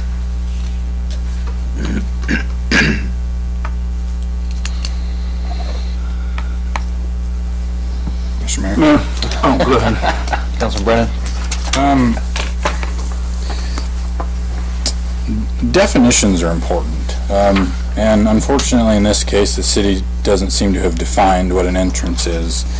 I tend to go with the route of least restriction, and so when I think of an entrance, truly when I think of an entrance and the intent of the code that we spoke about earlier, I would agree with Councilman McCain that an entrance is the front door of the property or the driveway, or what common sense tells you is the front access of the house. Now our code doesn't say front access, it just says access, right? Access or door or something, entrance. So, I'd be fine interpreting it that way. I think we would probably want to clarify for future generations or building as to what that means, so the question doesn't come into account a second time. But I'm also torn because I did pull your building permit, Mr. Freer, and on the front page here it says, and you talked about this already, see plan and see plans and plan reviews for comments. And as you mentioned, comment number 10 tells you what the rules are of building this townhouse in this or duplex in the city, which for that particular lot means entrances on to each unit on opposing streets. And then it says approved with comments. And so there's no question here that it was there. I'm just curious why you built it in violation of your building permit. Like, you started. I'm not in violation, because we don't have the final approvals or anything yet. So if I need to put a door in, I'll put a door in. The project will go forward no matter what. Okay. It just didn't seem, logically, it didn't make sense to me why it was required. So that's why I raised the question on, is it necessary? And one thing when I did go in, and Brock already talked to this, but when I went in to get the, way before I submitted plans, before I had drawn any plans up, I talked about, I just went in to try to get some clarification on what I could build on this property, and was told that, in fact, the driveways would have to come out of E6 and so that's the way I designed it. Figured that was an entrance. At that time, during those conversations, we didn't talk about any kind of requirement for an entrance off of North 6. It was just no driveways would be able to be accessed off of North 6. I'm not sure about that rule. I think we looked it up earlier, and that's not actually a rule in place for an infill one house when I'm having a heart attack. It's a rule for subdivision. So what we have found is the easy fix would be to amend this portion of code and to bring in terminology such as collectors or arterial roadways, so that it's not applicable when the other road is one of those roadways. But unfortunately, that's not what it says right now. And That's why we're here. North 6 is almost 100% developed, almost. And There's not very many more spots on it. There's one down about where I live, and that's about it. And so I know we're not making rules for this street, but in applying this request to that street, there's like, again, I like to exaggerate, 300 driveways accessing North 6. So like, what does one more matter? I'm not going to ask him to redo his driveway by any means, but that point of the argument does not make sense to me, is that we shouldn't have driveways on arterials when it's not an ordinance now, and the street's fully developed, 99.999% fully developed. So what is the process for you to cut in a door so that I don't have a problem with the project. I'm always the guy that thinks of what's that word I'm looking for? Set a precedence. Precedents, yeah. And our attorneys told us before, like, every case is different, ever so little, and we don't have to worry about precedents. But when you're the decision maker, right, then the other guy comes and says, well, you did it for Mr. Freer, why can't I have it? And that just puts us in a tough spot. Sure. And I like that you're building it. I don't have a problem with the doors where they're at or the driveway where it's at, but I do want ordinance followed, you know? No, I agree, and if I could make a door look pretty there, if there was a reason to make a door look pretty there, I would. I've done some things aesthetically on the front of the house to dress it up, more than just a box. So I've got, lines on the house that I think are if the door is just to make it look better on the side of the house, I think I've got some design features there that could accommodate that. But the process, to answer your question, the process of adding a door is, putting a header in and a couple of studs and then buying a door. It's an expense. Do you have to cut the concrete? Depending on where I put it. If I put it in the garage, I don't think I can step over the footing that's there now, so I'd have to cut out a section of the concrete or stick it over there in that living room, which someone's gonna throw a couch against it, probably, the way that lays out, and never open that door. I see the window in the garage, and I think The windows there, they're narrow, so it doesn't specify how big a door. That was my other option, is I could get a small door and put it in there. get wide enough to put a lawnmower out. But I'd still have to cut the concrete. concrete at this point. But that's it, I don't know numbers, but cutting one little section of concrete seems like a minimal expense. It's not huge. I mean, it's not huge, but it's the door, probably $500,000 total to modify that and put a door in, which is an expense I don't want to do, but if the council decides that it's necessary, I will. The other thing to point out on this lot, it's not a typical square corner lot. It's got at a pretty significant angle there. So it's not a, you know, which is maybe one of the reasons we didn't explore more going into it on a driveway on that side, but just the shape of the lot, I think. Councilman McCain? Thank you. I'll agree that a door anywhere on that side of the house at this point is gonna look ridiculous for what it has, for where it's gonna be used for. And with being a single car garage, a door in there is gonna take away valuable space that anybody's gonna want inside that garage. And it's not needed to where, and in the house, with the distance there, that's not gonna be anything.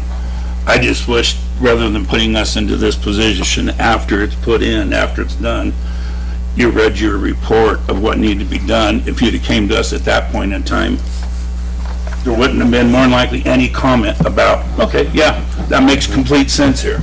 But after it's put in, that becomes then a problem as to, okay, well, you did it for him, why don't you do it for me?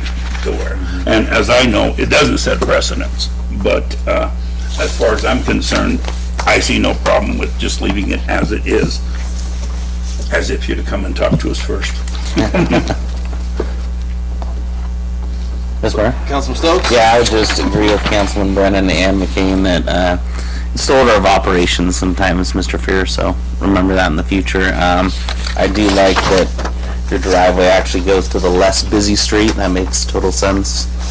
So those are my quick That one, it comments. definitely makes sense. Sounds like we're unanimous. Sounds like it. All right, is there a motion? I've made all the motions tonight, I'm leaving it for somebody else. Mr. Mayor? Councilman Stokes? I'll make a motion on Mr. Fear's request appealing the city's zoning administrator and building official decision. Sorry, Dick. Good catch. Second. It was like 3:30 and I was trying to leave to get to the bathroom for a minute. I'm like, It's a Scribner's error. I'm gonna get you. I wasn't gonna say anything about that. Not a clerical. So there's a motion and a second. Any further discussion? Hearing none, I'll call for the question. Councilman Bundy? Aye. Councilman Brennan? Mr. Freer, just, please understand, I like your project, I'm glad you're building, but ordinance and process is very important to me. And I don't want to have to fight that battle with the next citizen, so only for that reason, I'm gonna vote nay. Councilman McCain? Aye. Councilman Stokes? Aye. Alrighty.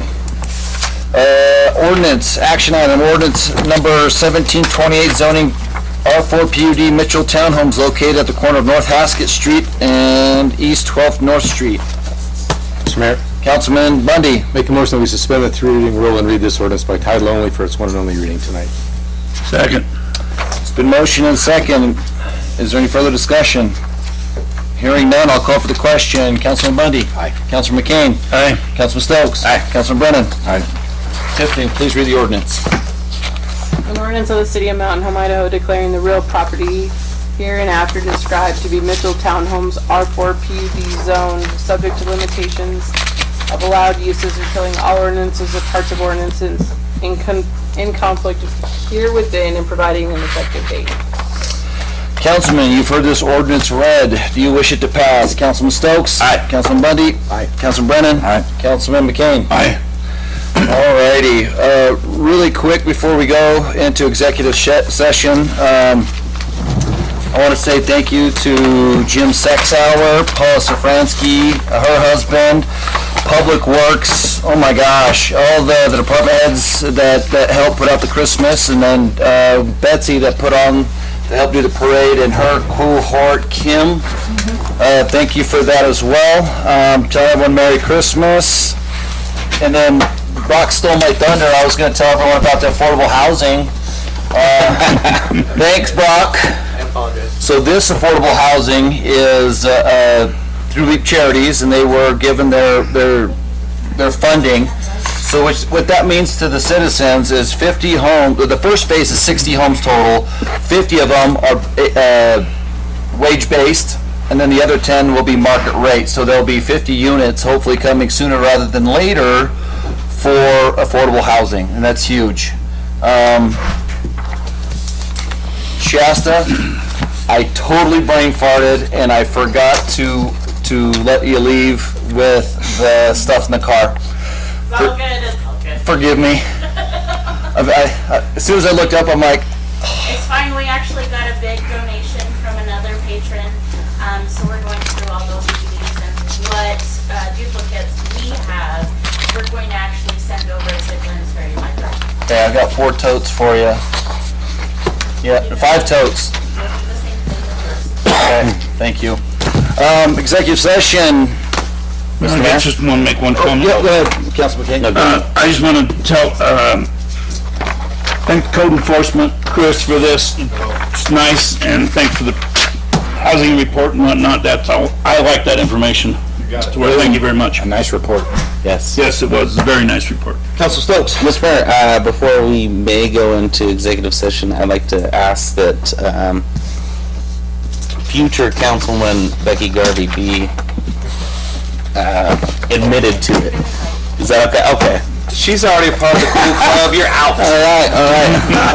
I make a motion to enter, I'll make a motion to enter executive sessions pursuant to Idaho Code Sections 74, 206, subsection 1A, B, and F, please. Second. It's been motioned and seconded. Any further discussion? Hearing none, I'll call for the question. Councilman McCain? Aye. Councilman Brennan? Aye. Councilman Bundy? Aye. Councilman Stokes? Aye.